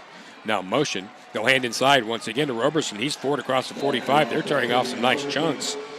Trey Barnes got a hand on that tackle. That's going to be at least 5. We're going to give him a little more than 5. We're going to have 2nd down, and it's going to be still close to 5. Ball at the 46-yard line.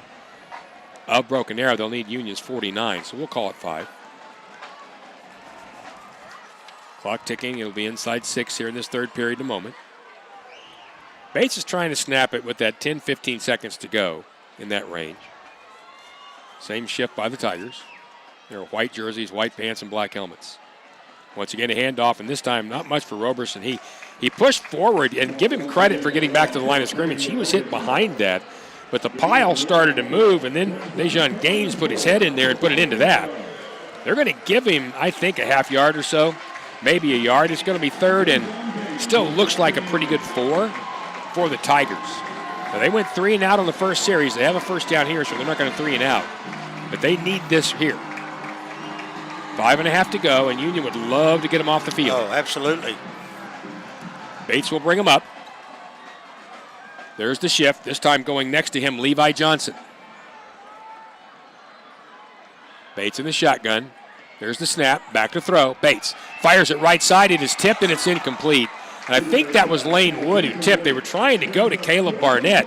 I think it was Lane Wood, who, of course, is playing more linebacker than tight end, although as the season goes along, Coach says he'll probably play some tight end too.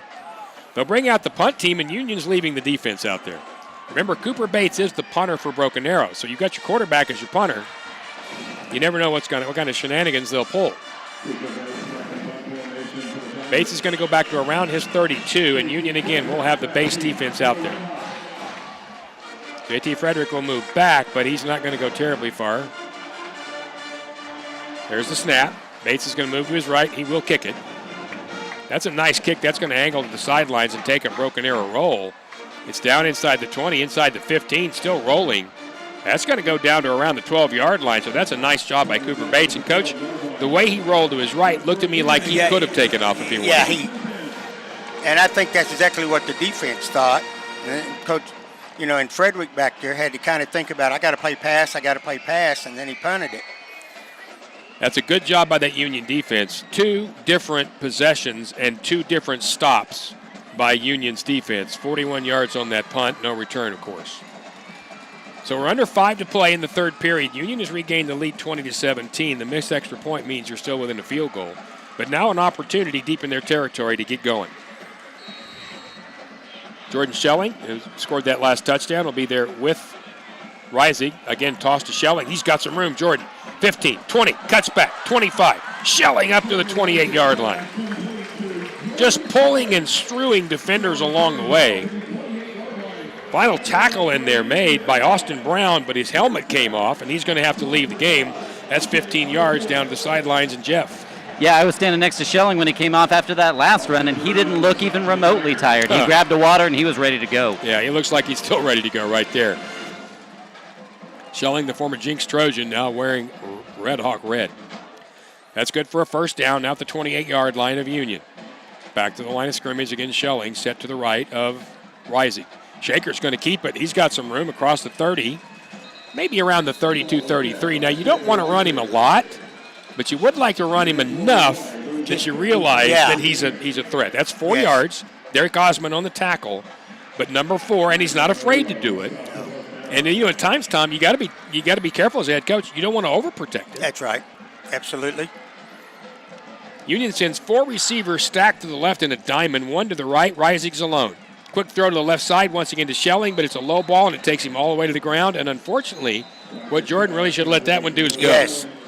And, I think what he was thinking, Coach, that takes it all the way back, but Jordan caught the ball and fell.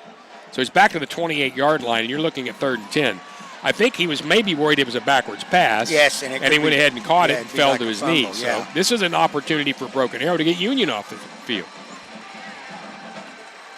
They'll go 5 wide again, 3 left, 2 right, Reisig alone in the backfield. Broken Arrow. They're going to go with 3 down. We'll see if they rush, and now Broken Arrow is going to call a timeout. I believe that's Broken Arrow, and it is. So we'll take a brief break as well. 3:34 to go here in this third period. Big third down play coming up. 3rd and 10 for Union at the 28-yard line of the Red Hawks, and they lead 20-17. Back in a moment on the Union Sports Network.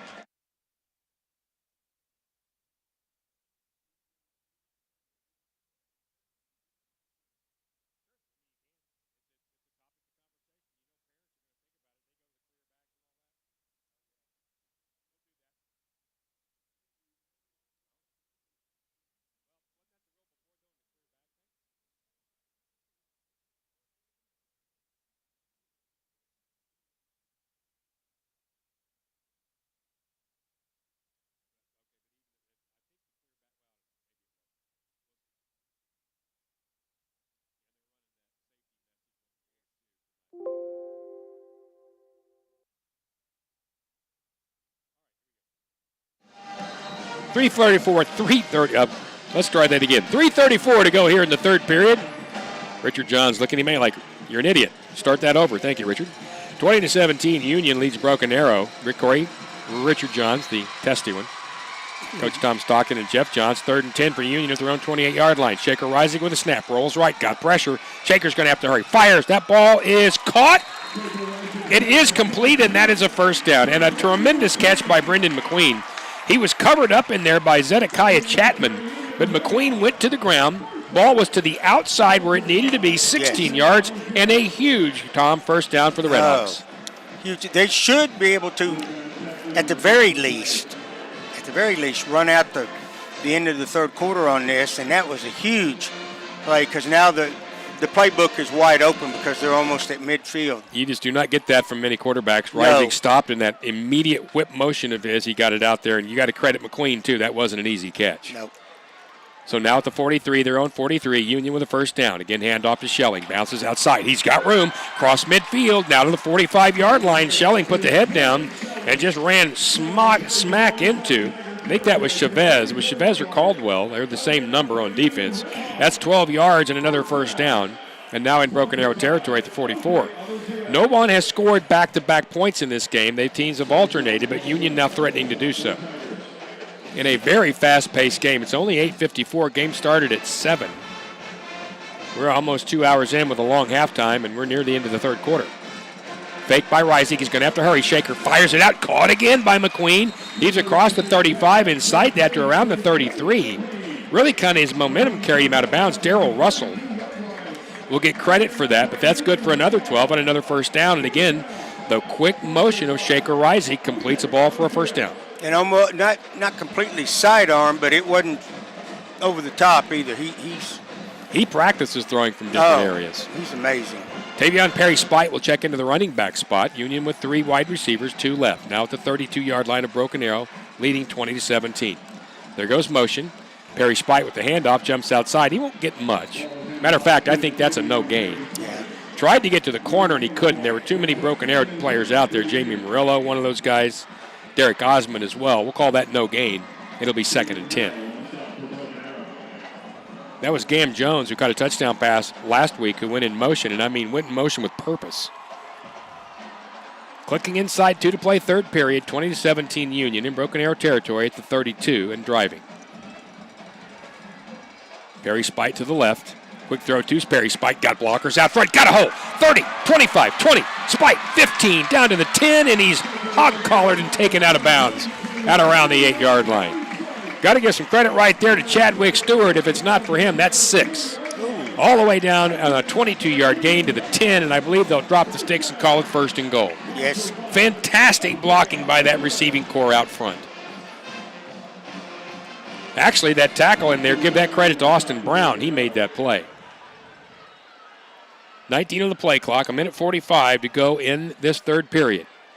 Reisig runs to the sidelines, gets the call, and he's back out there. Shaker's going to go under center. And a flag. That is going to likely be a participation foul of some kind. Let's see. That was. It's a substitution foul on Broken Arrow. So that's going to be a half the distance call, and you're going to have 1st and goal from the 5. And the Broken Arrow coaching staff is not happy.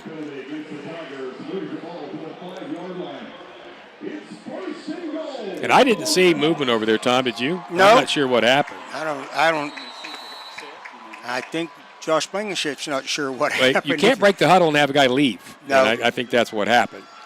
So it'll be 1st and goal now from the 5. Schelling, the running back, offset to the right of Reisig. Tied in on the left side, Davis. Fake handoff, throw inside, quick and easy touchdown, Gino Boyd.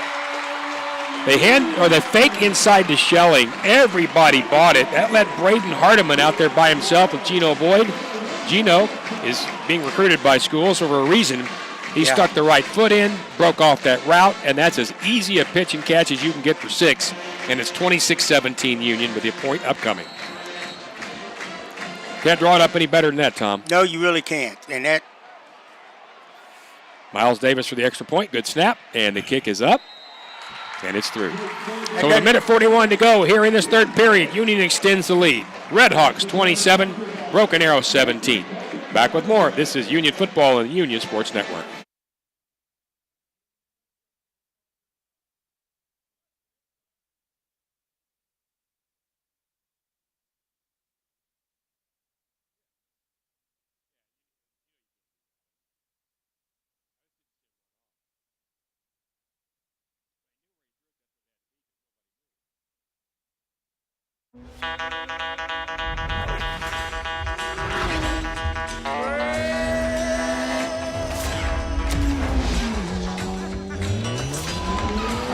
Minute 41 to go in this third period. It is Union now leading 27-17 over Broken Arrow. 9-play, 88-yard drive took 3 minutes and 18 seconds. And the 5-yard pitch and catch from, of course, Shaker Rising Gino Boyd. Extra point good, and we end up at 27-17. As soon as this kickoff lands from Miles Davis, we're going to go down to Jeff Johns, because after what happened last week in Oklahoma High School football, there have been security changes around the state, and he'll talk about some of Union. Davis ready to kick. Caleb Barnett and Deshaun Caldwell once again deep. This is going to be deep, and it looks like over the head of Caldwell, and it'll bounce into the end zone and be a touchback. Let's go down to Jeff. Jeff, what kind of things are happening here at Union tonight that were not maybe or would not have had not what last week happened? Yeah, one of the things that went out to all the parents of Broken Arrow and Union fans was no backpacks this week. They want nothing, no chances. Obviously, our hearts go out to the families of Choctaw after what happened last week and several other dangerous areas. And on the board, they've said several times that safety and security is of the utmost importance. If you see something, say something. And that's the message to fans tonight. And, of course, there have been clear back policies around the state as well, which is smart. A couple of games even moved up, like last night's Del City Booker T game. 1st and 10, Broken Arrow at their own 20-yard line. A minute 41 to go, third period. They now trail by 10, 27-17. Cooper Bates will fake the handoff, keep it himself, and he goes across the 20. And he is fighting, but he is being held up. He's going to get a very, very hard and well-deserved 3. I say well-deserved. There are a lot of guys off the bottom of that pallet. Dejon Gaines, one of them. Actually going to give him 2, and that is a tough 2-yard run, 2nd and 8. Bates is a tough kid. Yes. He's 5'11", 190. Last week, he completed 10 of 24 for 106 yards, ran it 13 times for 41. But unfortunately, last week, he also had 40 yards in sacks, so he had a +1. Now, Roberson will move to his right, and they'll split out again. Union with 4 down. We'll hand the ball to Roberson, and he is met, but he pulls one free, and now he's going to lose a yard. It's a really nice job outside by Ian Rowe. Ian got there, grabbed a hold of the waist, and as much as Roberson tried to pull, he didn't let him go. And that's a loss of a yard back to the 21, and it's 3rd and 9. Broken Arrow has not scored in this period. And remember, up until that last touchdown, the teams had taken turns. Yes. If they get off, if Union can get them off the field here, that's 3 possessions, no points for Broken Arrow, and that'll make that third quarter very successful for the Redhawks. Bates again in the shotgun, same set. There once again is the shift. They need the 30 for the first down. Snap to Bates. Fake. Here comes the pressure. He's going to have to hurry. Being chased, fires to the right side, and that ball's incomplete. Had it been on target, Isaac Covington likely would have picked it off. There was pressure from the inside by Trey Barnes. Also pressure from the outside. And once again, that was big number 99 in there, Davion Pickens. And that's going to bring up 4th down and 9, and Broken Arrow will be turned away. With 13 seconds to go in this quarter, it looks like it'll be a scoreless quarter for the Tigers. We talked about the first 4 minutes of the quarter. Well, the entire quarter has belonged to the Redhawks. I think they did come out with some resolve. Gino Boyd back to return this punt. Cooper Bates is the kicker. Gino's back around his 40. This is a very short punt. That's going to go out of bounds, as a matter of fact, right about the 36. So that's a 16-yard punt from the line of scrimmage. Cooper Bates just didn't get into it. And I think, Tom, the reason is he was trying to aim it away from Gino Boyd. I would. I know I would. And this, you couldn't have asked for a better defensive stand right there. Well, and really all 3. 3 possessions, no points for Broken Arrow. So with 6 seconds to go in the period, Union with incredible field position at the Broken Arrow 36. Look, it's a 27-17 game, and this is a dangerous Broken Arrow team. They showed that with a 71-yard touchdown run earlier. But you got to think if you get a touchdown here, you're feeling awfully good about this. Oh, yeah. Rising in the shotgun, there's motion. And he's going to fake to Schelling, throw it out to the right side. Carrasco at the 30, down inside it, and skips out of bounds close to the 25-yard line. Fantastic block out front by Braylon Dancy. He flattened Braden Hardiman. Still, momentum took him out of bounds, took Carrasco out of bounds 11 yards later, and there's a first down, and that ends the quarter. So at the end of 3, Union with a tremendous third period leads 27-17. And we will play the 4th period next year at Union Tuttle Stadium. This is Union Red Hawk football on the Union Sports Network.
We begin the fourth quarter at Union Tuttle Stadium. It's the home opener for the Red Hawks. 1-0 after the win against Westmore, who, by the way, was leading UConn near half at 20-7. Did you guys happen to see the Bixby Harbor score? It was 68-0 Spartans at the half. Yes. And last I looked, it was 21-0 Owasso over Jinx. Bixby now leads 75-6. That Owasso game, it is still 21-0. They say they are at the half. Here we go in the fourth period here. Only 9:04, and we're already in the fourth period. Union with a first down. Rising back to throw. Floats one in the end zone. Wide open is Gino Boyd, and he can't make the catch. Unfortunately, that ball, Gino was so wide open, he turned to the inside, and Shaker threw it over his outside shoulder. That was Braden Hardiman out there in coverage, and he was beaten by about 6 yards. But the ball goes to the outside shoulder, and Gino just kind of awkwardly turned, and he got a hand on it, but couldn't haul it in, and boy, that's a missed opportunity. Yeah, he was getting off balance. That's why he couldn't bring it in, because when he flipped around. Yeah, when he flip, it's hard. Yeah. So it'll be 2nd and 10 for the Red Hawks. A wasted opportunity there, but they won't waste many. They're at the 25-yard line now of Broken Arrow. Little option play. It's Perry Spite, left side. Nice move. Nice block inside the 20 to around the 17-yard line. And, you know, this Union receiving crew, and that time, that was Boston Carrasco who put a lick on somebody and gave Spite that back cutback. That's good for 7, and it's going to be 3rd down and 3. Ball right about the 18, and they need the 15. 27-17 Union, and seriously threatening again. McQueen and Carrasco go right side. That is Danzy to the left. Barry Spite again, the running back.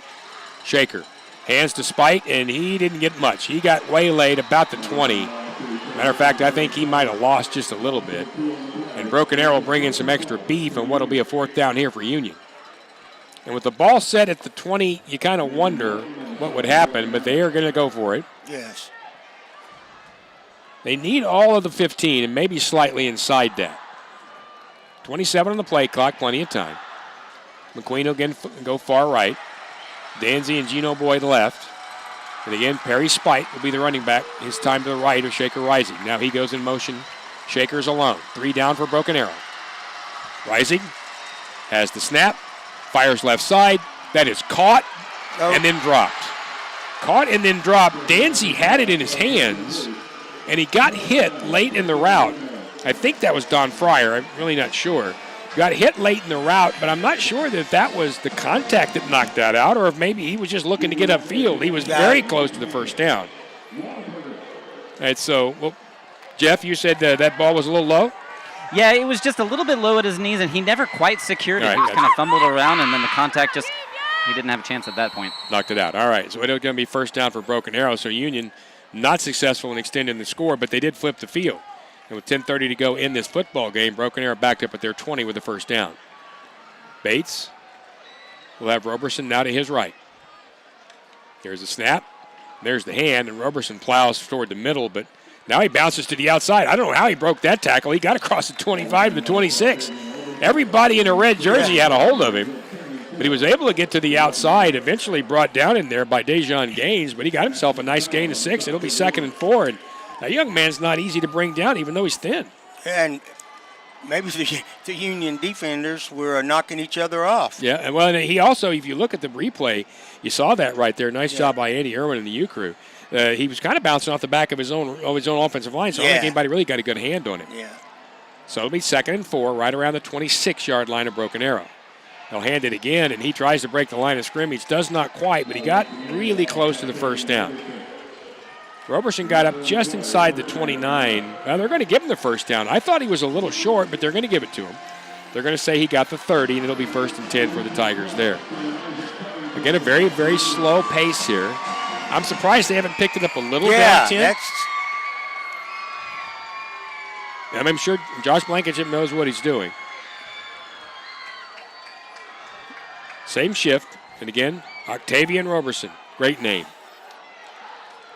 And they will hand it off to him again. He bounced it. Nope, Cooper Bates kept it. Sorry, Bates. No, it was Roberson. Sorry. Wow, nice play in there by Bates. Roberson got tagged. Thought that Bates had kept it, but Bates was trying to get out front of him and go block. In the meantime, J.T. Frederick got in there with his hat, knocked them all down. It's 2nd and 10. So not only was it a good fake, But then Cooper Bates was trying to get in front of Roberson to make a block, so it kind of looked like Roberson at one point was his lead blocker. Same shift. This time, though, Deshaun Caldwell will be the running back. They will hand off to Caldwell. Breaks a little bit across the 30 to around the 32. Maybe the 33. Again, off the bottom of that pile, DeJon Gaines, who has made a bunch of plays here lately, and it's going to be 3rd and 7. Ball right at the 33. They need the 40. 8.5 to go here in this game, and Union up by 10. See the calls coming in from the sidelines. Bates awaits. And again, Caldwell shifts to his left. Bates with the snap. He's going to try to keep it, and he does. Cooper gets to the outside, and Gaines got a hand on him, and he falls. Gaines didn't get him down, but it got enough of him that he tripped and fell. Ashton Fowler was there to finish him off, and that's going to go to the 38-yard line and create 4th down at just over 2. And they're going to bring the punt team on, and honestly, Tom, probably the smartest move with 7:48 to go. Yeah, and the Union defenders are staying because they're like waving their arms like no.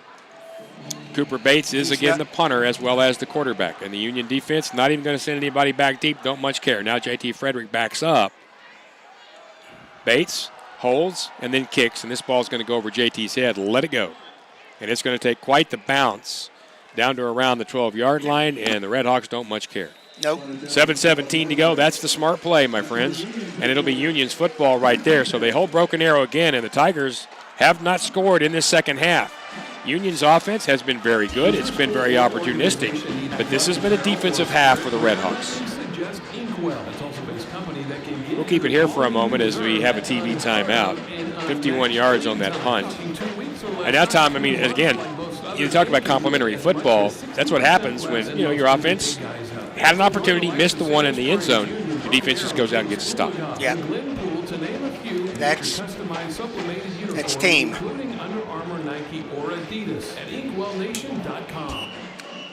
Redhawks in the huddle. We are waiting for this. This was a featured TV game tonight. Now, of course, you're watching this on YouTube or the UView or Union Network. God bless you. Thank you. Yeah. We're not on it, are we? Our faces. Let's hope not. Yeah, let's hope not. We offered, and Andy Irwin said, I really don't think that's a good idea. And Andy made the right call there, my friend. So Union will have the football at their own 12. Now, you have a very senior guy in Shaker Reisig, even though he's not a senior. Yeah. You've got an experienced running back in Schelling and Perry Spite. Obviously, this is a place, though, where you have to ask yourself, and you got to say to your team, even though you don't like saying it, got to protect the ball. Yes. 1st and 10. Carrasco in that backfield along with Schelling. Hand off to Schelling. Got some room across the 10 up to about the 12. That closed quickly. Got to give credit right there. Schelling had a lot of room at first, and Jamie Murillo jumped in there and closed that down quickly. That's only a gain of 1. And I got to tell you, Tom, when he took it, I really thought he had more room than that. Yeah, I thought he was going to go farther than that also. Miles Davis will come into the tight end spot. He's also, of course, kicking. And Union, they're not going to really slow it, but I think they'll be a little more deliberate. McQueen comes left side. Out here with him, Davis. Schelling the single setback. Quick snap, quick throw left side. Schelling, he gets to the outside across 15, outruns one, makes one miss, 20-yard line. There's a first down or really close to it. Yeah. Forced out of bounds right there by Austin Brown. Boy, that's close. I think they're going to mark him right at that first down marker. They will. Yep. Give him the 22 and the 3rd, and it's a first down for Union. I'll tell you this, too. Schelling's a tough player. He showed more speed tonight than I thought he might have. Yes. He's been able to get that corner a couple of times and run past people. So out the 22 of the Redhawks, they will continue the drive with 6.5 to go in this game. Slowly putting a bit of a hammer lock, and that offensive line, a big part of it, opening holes. Shaker trying to draw Broken Arrow on all sides, almost did. Now straight back to throw. Shaker across the middle. Has Davis. Makes it the catch to the 25-yard line. Up across that to the 27, maybe the 28. 2 Tigers in on that tackle. One of those was Hardiman, the other Murillo. That's going to be a gain of 6. We'll make it 2nd down and 4. Ball to 28, and that's a good, safe throw. And again, because you have Shaker Reisig, you really aren't worried about the throw being poor. No. Boy, what a comfort for a head coach and a coordinator, knowing I can call what I want. Yeah. I mean, the kid's not going to make many mistakes. No. He'll walk up as though to go under center, and Shaker backs up. Schelling to his right. Ball to 28 of the Red Hawks, and he does draw Broken Arrow offsides there. Hard count, and Carter Archer could not stand it, came across. First down. And that's going to move the chains for the Red Hawks. And you can feel this offensive line really starting to wear on Broken Arrow, can't you? Oh, absolutely. You know, they'd have some with some experience and some with not a whole lot of experience. But they're moving it. They are moving people, and as the night's gone along, they've chewed up a little bit more and more ground. These running backs aren't getting hands on them for a while. Nope. That'll move it to the 33 of Union. Still leading by 10, hoping to add to it. Davis adjusts to the inside. Fake to the right. Here goes Shaker. He's going to fire it deep. Trying to get that ball out there to McQueen. And did he make that catch? He did. Brendan McQueen was out there hand fighting, and that was not bad coverage by Gatlin Farrell. But McQueen just kept him at bay, went up, and just got that football. That is high pointing the football, and another brilliant throw by Shaker Rising. And a brilliant catch. McQueen was falling as he went down 41 yards, most of that in the air, and that's a long first down for the Red Hawks, and now it's rolling. Braylon Danzy goes right, 3 receivers left, including Davis. Schelling next to Rising. Now Schelling in motion. Shaker, quick throw right side. That is caught by Danzy, and he's knocked out of bounds immediately at the 20-yard line, but again, you cannot defend that. The ball comes out so quick. Braden Hardiman got there as fast as he could, but it didn't matter. The ball got there faster, 6 more yards, 2nd and 4. And the clock's running. They must have kept it. He must have stayed in bounds long enough. Loving some of the new clock rules. Yes. Not stopping the clock on many things. Union will set 4 players to the left. Schelling is the back of that diamond, and this has traditionally been a quick screen. They're going to fake that. Rising's going to have to hurry, and he got popped. Shaker held it just a little too long, and Jamie Morello on the blitz whacked him. Now, Shaker was about to let it go, and Tom, once again, that's a veteran move. He didn't make a poor throw. No. He held the ball. Better to go backwards and have 3rd down than to put the ball at risk, and he did not do that. Got popped pretty good, but he held on to it. So the ball goes all the way to the Broken Arrow 31, and it's going to be 3rd down at about 16. They need right at the 15 for the first down. Perry Spite to the right of Shaker. He's going to toss inside. Utah play. Got some room at the 30, 25, outside 20, 15, 10. He'll score, but there's a holding call. I guarantee you that flag at the 12-yard line is going to be holding against Braylon Danzy. These receivers have blocked brilliantly all night. Danzy had the lead block. The unfortunate thing was he was going to have the first down, even without the block. The block got him, helped to get him in the end zone. Unfortunately, they caught him. So that's going to bring that one back. But, boy, what a nice play and what a nice run inside by Perry Spite. And I didn't see the block. I mean, I saw the aftermath of the block. Didn't actually see the hold. You have to go back and look at film and tell you this. Neither way, the guys in the stripes get their way, and so that'll move it back to the 28-yard line. Jeff, did you see it? Yeah, it was right in front of me, and it looked like a good block for a while. He just held on a little bit too long. And instead of releasing, like you said, he probably would have had the first down anyway. Oh, yeah, I think he would have. So it's going to make it 3rd and 12. It'll take the ball back to around the 28-yard line. So it's even really a more makeable 3rd down. Rising with the snap. Here comes pressure. Going to throw over the middle. It is caught. That is McQueen. He's got room. Brendan inside the 20. He won't get the first down, but he's not spilled until he's at the 23-yard line. And that was once again, I believe that was Murillo on the play. But after the 9 yards, you have a really makeable 4th down and about 2. You have a player down. That's Gatlin Farrell. That is another very quick throw. Really nice block out front by Carrasco. Another nice block at the end by Perry Spite. And again, these guys downfield are just doing a fantastic job, and will stop the game while Gatlin Farrell gets looked at, the 6', 165-pound senior. There is a time on the field. We'll take one as well. 3:26 to go in the game. Union 27, Broken Arrow 17. Big 4th and 2 next here on the Union Sports Network.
.326 to go in the football game here. Home opener for the Union Redhawks. Already 1-0 in the season after the win over Westmore.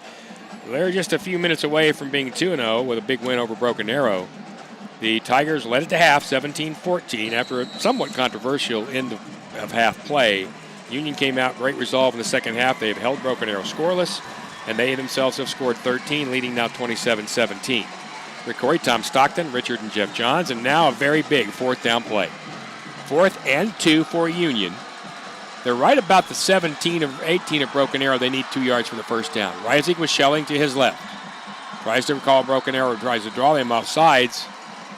Did not, and Union will call a timeout. So that didn't work, and I think they just wanted to see Broken Arrow's line. Now, here goes the cat and mouse. If you're Broken Arrow, do you change your alignment when you come back out? Boy, that's a good question. I think what's going on in Coach Maddox's mind right now is this is the game, basically. Put the game in Shaker's hands. In your best player's hands. Yeah. I mean, really, I'm not the brightest bulb in the box, but that's exactly that does what seem to be the way to make it work, right? The wise man once said the race doesn't always go to the swiftest, but that is the way to bet. Yes. Yeah, so in this case, with 3 minutes to go in this game, now Schelling has been very good. This offensive line has been very good. Broken Arrow's a little worn down. But you also wonder, if they bring in extra beef, they've got a lot of guys on the line of scrimmage. That means you got to single cover guys, too. And Shaker, with that immediate release, has been very effective at getting balls out in short completions that turn into, medium-sized gains. And at the very worst, you give them the ball at the 8-yard line, they're down by 10. At this time, it'll be less than 3 minutes left in the game. So, you worry about onside kicks. You worry about plays. They had a 71-yard touchdown run earlier, did Broken Arrow to score first. All right, here come the Redhawks. Schelling, once again, is going to be the running back. Let's see what Broken Arrow does up front. Looks like they're going to go with their 3 down, but they're going to bring lots of guys to the line of scrimmage. Going to be some single coverage along there. There's the snap. Reisig runs to his left. He's floating it to the end zone to Gino Boyd, and it is incomplete. Oh. Incomplete. Now, that was a good play on both parts. I believe that was Zedekiah Chapman. No, actually, that was not. That was Deshaun Caldwell, I believe, or Chavez. They, again, both wear the same number. On the defense, Gino looked like he might have had a chance, but that ball floated a little, and it's incomplete, and Broken Arrow will have it. But as Tom said, they're back at their 18-yard line with 2:55 to go. Timeouts left. Union has 2. Broken Arrow has 2. Tigers, who have had a very, very deliberate pace, are going to need to pick it up here. Down by 10, 27-17. Cooper Bates brings them back up. Once again, Roberson will shift behind him. Shifting with him is the smaller running back. He's going to throw it left side. That's going to go out to Roberson. He's going to cut back. He's got a little room, but he's going to get not much past the 25. Certainly has the first down, I believe. Yeah. Well, I'm not quite sure, actually. They might mark him short. First down marker is at the 20. He needed to go to the 28. They're going to give him the 27. So a little screen pass out there. They had Caleb Burnett in the backfield as well. That gets them 9, and it'll be second down. So it'll be 2nd and 1. Bates looking again. They're taking more time than I thought. 2:46 and counting to go here. Bates with the snap. He's going to hand off. And this time it is Levi Johnson who's pulled down just about the 30-yard line. That's good for a first down, but a very slow developing play. And once again, Broken Arrow is going to try to hurry to the line of scrimmage as time continues to run. They're at their own 31 are the Tigers, trailing 27-17 here with just under 3 to go in this game. Union with 3 down linemen. Bates with the snap, back to throw. Here comes pressure. Bates is going to have to hurry. Fires left side. That is caught and a brilliant catch because the defender in there, Devin Jordan, was all over Tayshawn Jones-Wade, and somehow Jones-Wade made that catch. Holy cow, that's good for 6, and it's 2nd and 4. And the only place he could throw it, it was to his outside or whatever side you want over by the sidelines, and that's where he put it. They're going to hand off up the middle. This is going to Johnson again, and he's going to bounce right to the 40. He did not get the first down. Union turned him back. Lane Wood, one of the guys there. Also on the bottom of that pile was Ashton Fowler, who's had a good night. And it's going to be 3rd down and 1. And again, they're making Broken Arrow use the clock.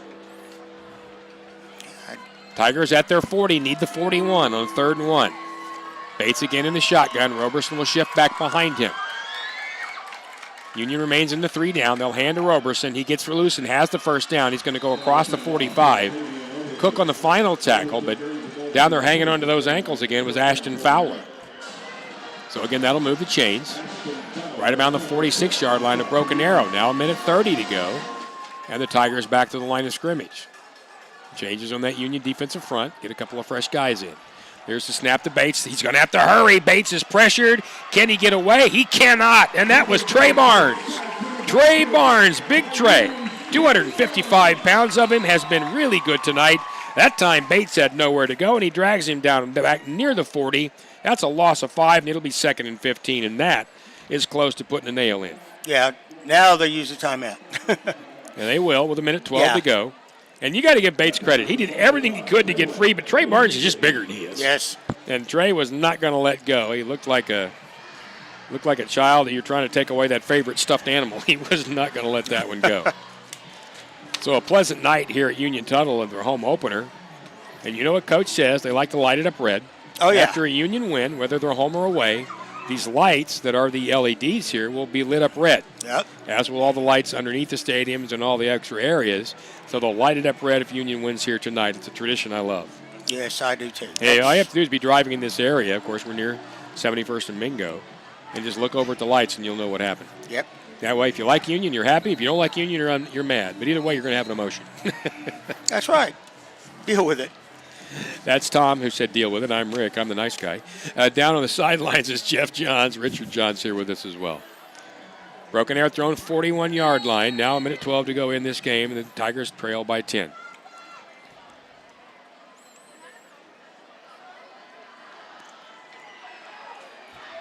Three receivers break the line of scrimmage. Now the Tigers will hurry quickly to the line of scrimmage with Bates alone in the backfield. We'll see if they shift. They don't, and now there's a flag. And I think that's going to be movement, and Broken Arrow will go backwards 5 more. Josh Blankenship has told me on my morning radio show that this is a very young team, sprinkled with some veterans, but really mostly a young team. And he loves the moxie and fight. And he expects that as the year goes along, they'll get better. And what you've seen tonight is they can be dangerous. Yes, they can. Yes. And Bates is a tough kid. Love watching this guy play. 2nd and 20. Bates with the snap, and here comes pressure. He's going to have to hurry, and he's going to go down. Cooper Bates. Oh, my goodness, they just turned him loose. And this defensive front is doing exactly that. Now, they brought a little extra pressure that time. Isaiah Forbes was one of the guys who came. Not only him, but Lucian Krause as well. And that's another loss. And now that ball goes back to the 30-yard line of Broken Arrow, and they need Union's 44 for the first down. This is 3rd and about 20, let's see. No, 31. This is 3rd and Del Taco. There's a snap to Bates. He's got a long way to go, and he is going to go down again. Ball comes out. Can't tell who has it. But again, Cooper Bates, they turned him loose. Fowler's back there. Forbes back there. Many of the others. Trey Barnes is the guy who's going to get once again credit. And now with 17 seconds and counting, I don't even know if they'll even snap it again. The ball's back at the 25. So you're almost Yeah, you got, 32 yards to go here in that range? I think they're going to let it go. Yeah. And that's going to be that. A valiant effort by the Broken Arrow Tigers, but they were held scoreless in the second half by a fine Union defense that closes it out. Redhawks go to 2-0, and they will light it up red. Yeah, 27-17 Union over Broken Arrow. We'll take ourselves a quick break and come back. We'll have our coach on the field, Kirk Frederick, and our player of the game, Jordan Schelling, as well, and we'll be out of here on the Union Sports Network.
We're back here at Union Tuttle Stadium, 27-17. Union wins tonight over Broken Arrow. A scoreless second half for the Broken Arrow Tigers. Meanwhile, Union puts together a couple of scores, and they win 27-17. Yeah, this was a game that was as close as it sounds. Yeah, it was led by Broken Arrow early. Early on, both teams just took turns scoring. It was very close at the half. It was 17-14. It was also very close when it came to total yards and everything else, Tom. What we saw is an improved Broken Arrow team from what they did last week. But I think we saw an improved Union team, too, tonight. I do, too. We were much more consistent, I felt like, on offense, and the defense rose to the occasion when it had to. You know, and Broken Arrow rushed for 193 yards. 71 of that came on one play. Right. So you gave up about 120. That's not so bad. Union, and I'm going to say only rushed for 87. But they were at a very effective 87 yards. Yes. You got Jordan Schelling, who had a terrific night, 8 carries for 46 yards. And, you know, I would swear, Tom, when I look at those stats, he had more than that. I do, too. I agree with you. But he had important yards that became first downs. He averaged 5.8 a pop. Perry Spite had 8 carries for 37 yards, and Shaker 3 carries for 17. And then Rising, 27 of 35, 313 yards, 4 touchdowns. No interceptions. No. No. His quarterback rating 190, that's all. That's all. Yeah, it's not so good, huh? Right? It's just tremendous. Receiving-wise tonight, Brendan McQueen, 7 catches for 99 yards and a score. Gino Boyd had 6 catches for 69 and 2 scores, and honestly, probably had at least one more that just they couldn't quite connect. It was a wide-open play. Schelling, 4 catches for 57 and a score, and so he put Schelling's numbers together, and he had over 100 yards in actual yards tonight. And then Boston Carrasco had 3 catches for 29. On the other side of things, if you look at passing of Broken Arrow, Cooper Bates, 6 of 13. He had no interceptions, 55 yards, and no touchdowns. Receiving, Caleb Barnett had 4 catches for 27 yards. Jones Wade, 1 catch for 19, and Roberson 1 for 9. It was Roberson's rushing yards that kept Broken Arrow in this game.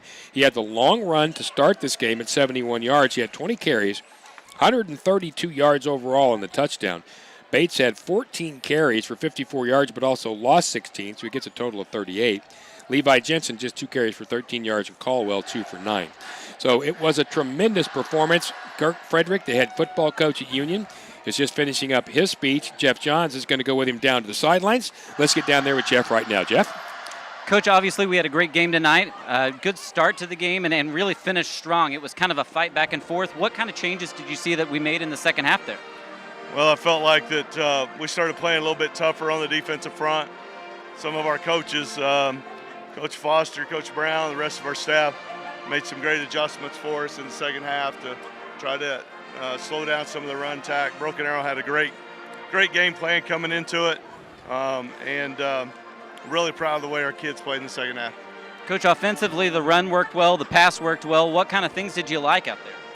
Well, like I said, I think it was a game where we had to learn how to grow up and be a little bit tougher and understand what it takes to win a tough football game. And so the maturity of our kids to play tough and play physical throughout the game, that was one of the things that I thought we got out of it. You said earlier before the game you thought the team would improve the most between week 1 and week 2. It sure looked like they looked good out there today. Thank you very much. Appreciate it. Thanks, Coach. That is Jeff Johns and Kirk Frederick, the head football coach at Union. Jeff will now quickly grab Jordan Schelling, who's going to be our player of the game. And, you know, when you listen to a head coach talk, and you've done this for many years, Tom, been in these locker rooms and been in rooms, you always hear the words and you hear what you think is also an intent. I listened right there to Kirk Frederick that's really happy with the toughness, but I think he also knows they can get better. Oh, absolutely. And in his mind, it'll start Monday. Or maybe even tomorrow when they're watching the film. I think it'll start tonight. Yeah. They'll start talking about getting better. Any coach who tells you they go home and forget about what just happened is lying. Yeah. And they're going to start right away. All right, let's go back down to the field. Jeff Johns really quickly as Jordan Schelling, our player of the game. Well, Jordan, obviously you had a good game tonight. There were things that were going really well for you. You had, 8 carries, 46 yards, and then you also had another 4 catches for 57 yards and a touchdown. Looked good tonight. Yes, sir. I appreciate it. We just had a good game overall. We got some stuff to fix on defense and offense too, but our blocks were pretty good for the most part, and we're just going to keep fighting and pushing, getting ready for next week at Jinx, and we're going to have a good game. Talk about that long catch you had where you just lowered your shoulder and boomed right through the guy. What did you see there? Yeah, I thought he was going to tackle me. It was a short little 5x1 route, but I just pushed him and got to the end zone, got what I could, and ended up being a good touchdown for us. So good momentum. Fitness has been a really big thing. I saw you come off right after that, ready to go again. How's your fitness level looking right now? Pretty good. Like I said, we got to fix some stuff. Along with stamina, but we're going to get better every single week. I'm going to do everything I can for this team to help us win the next game. So it was a good win overall. Appreciate it. Thank you very much. Back to you guys. All right, thanks, Jeff. That is Jordan Schelling. And next game, really important for him. He moved from Jinx to Union. And next week, Union goes to Jinx. Now, for many years, that backyard bowl, if you will, was played at H.H. Chapman Stadium. It is not any longer. And you know what? Honestly, Tom, I like having it home and home. I do too. It's a much tighter environment, and I don't know. It's just, you're right. I like that. I can't say I never liked it at Skelly Stadium or whatever, but it's going to be great. It's going to be great. And the last score we had, and we'll have to have Richard update us here, it was 21-0 Owasso over Jinx, and that one was entering the third period. So we'll go back up and take a look at that one. That one is now 34-13 in the fourth quarter, Owasso. So by the time Union gets there, it's going to be an 0-2 Jinx team who's going to really want to win, and this is an important series and game. Yeah. All right, we want to say thanks to the UView crew once again for Andy Irwin and his folks for helping us look a little better here. Thanks to Jeff Johns on the sidelines. Thanks to Tom Stockton, Richard Johns here, and Chris and Becky Lincoln, because, hey, Becky brought cookies, and you can't do a game unless you have cookies. 27-17 Union wins. Redhawks now 2-0 at Jinx next week. We'll see you there on the Union Sports Network.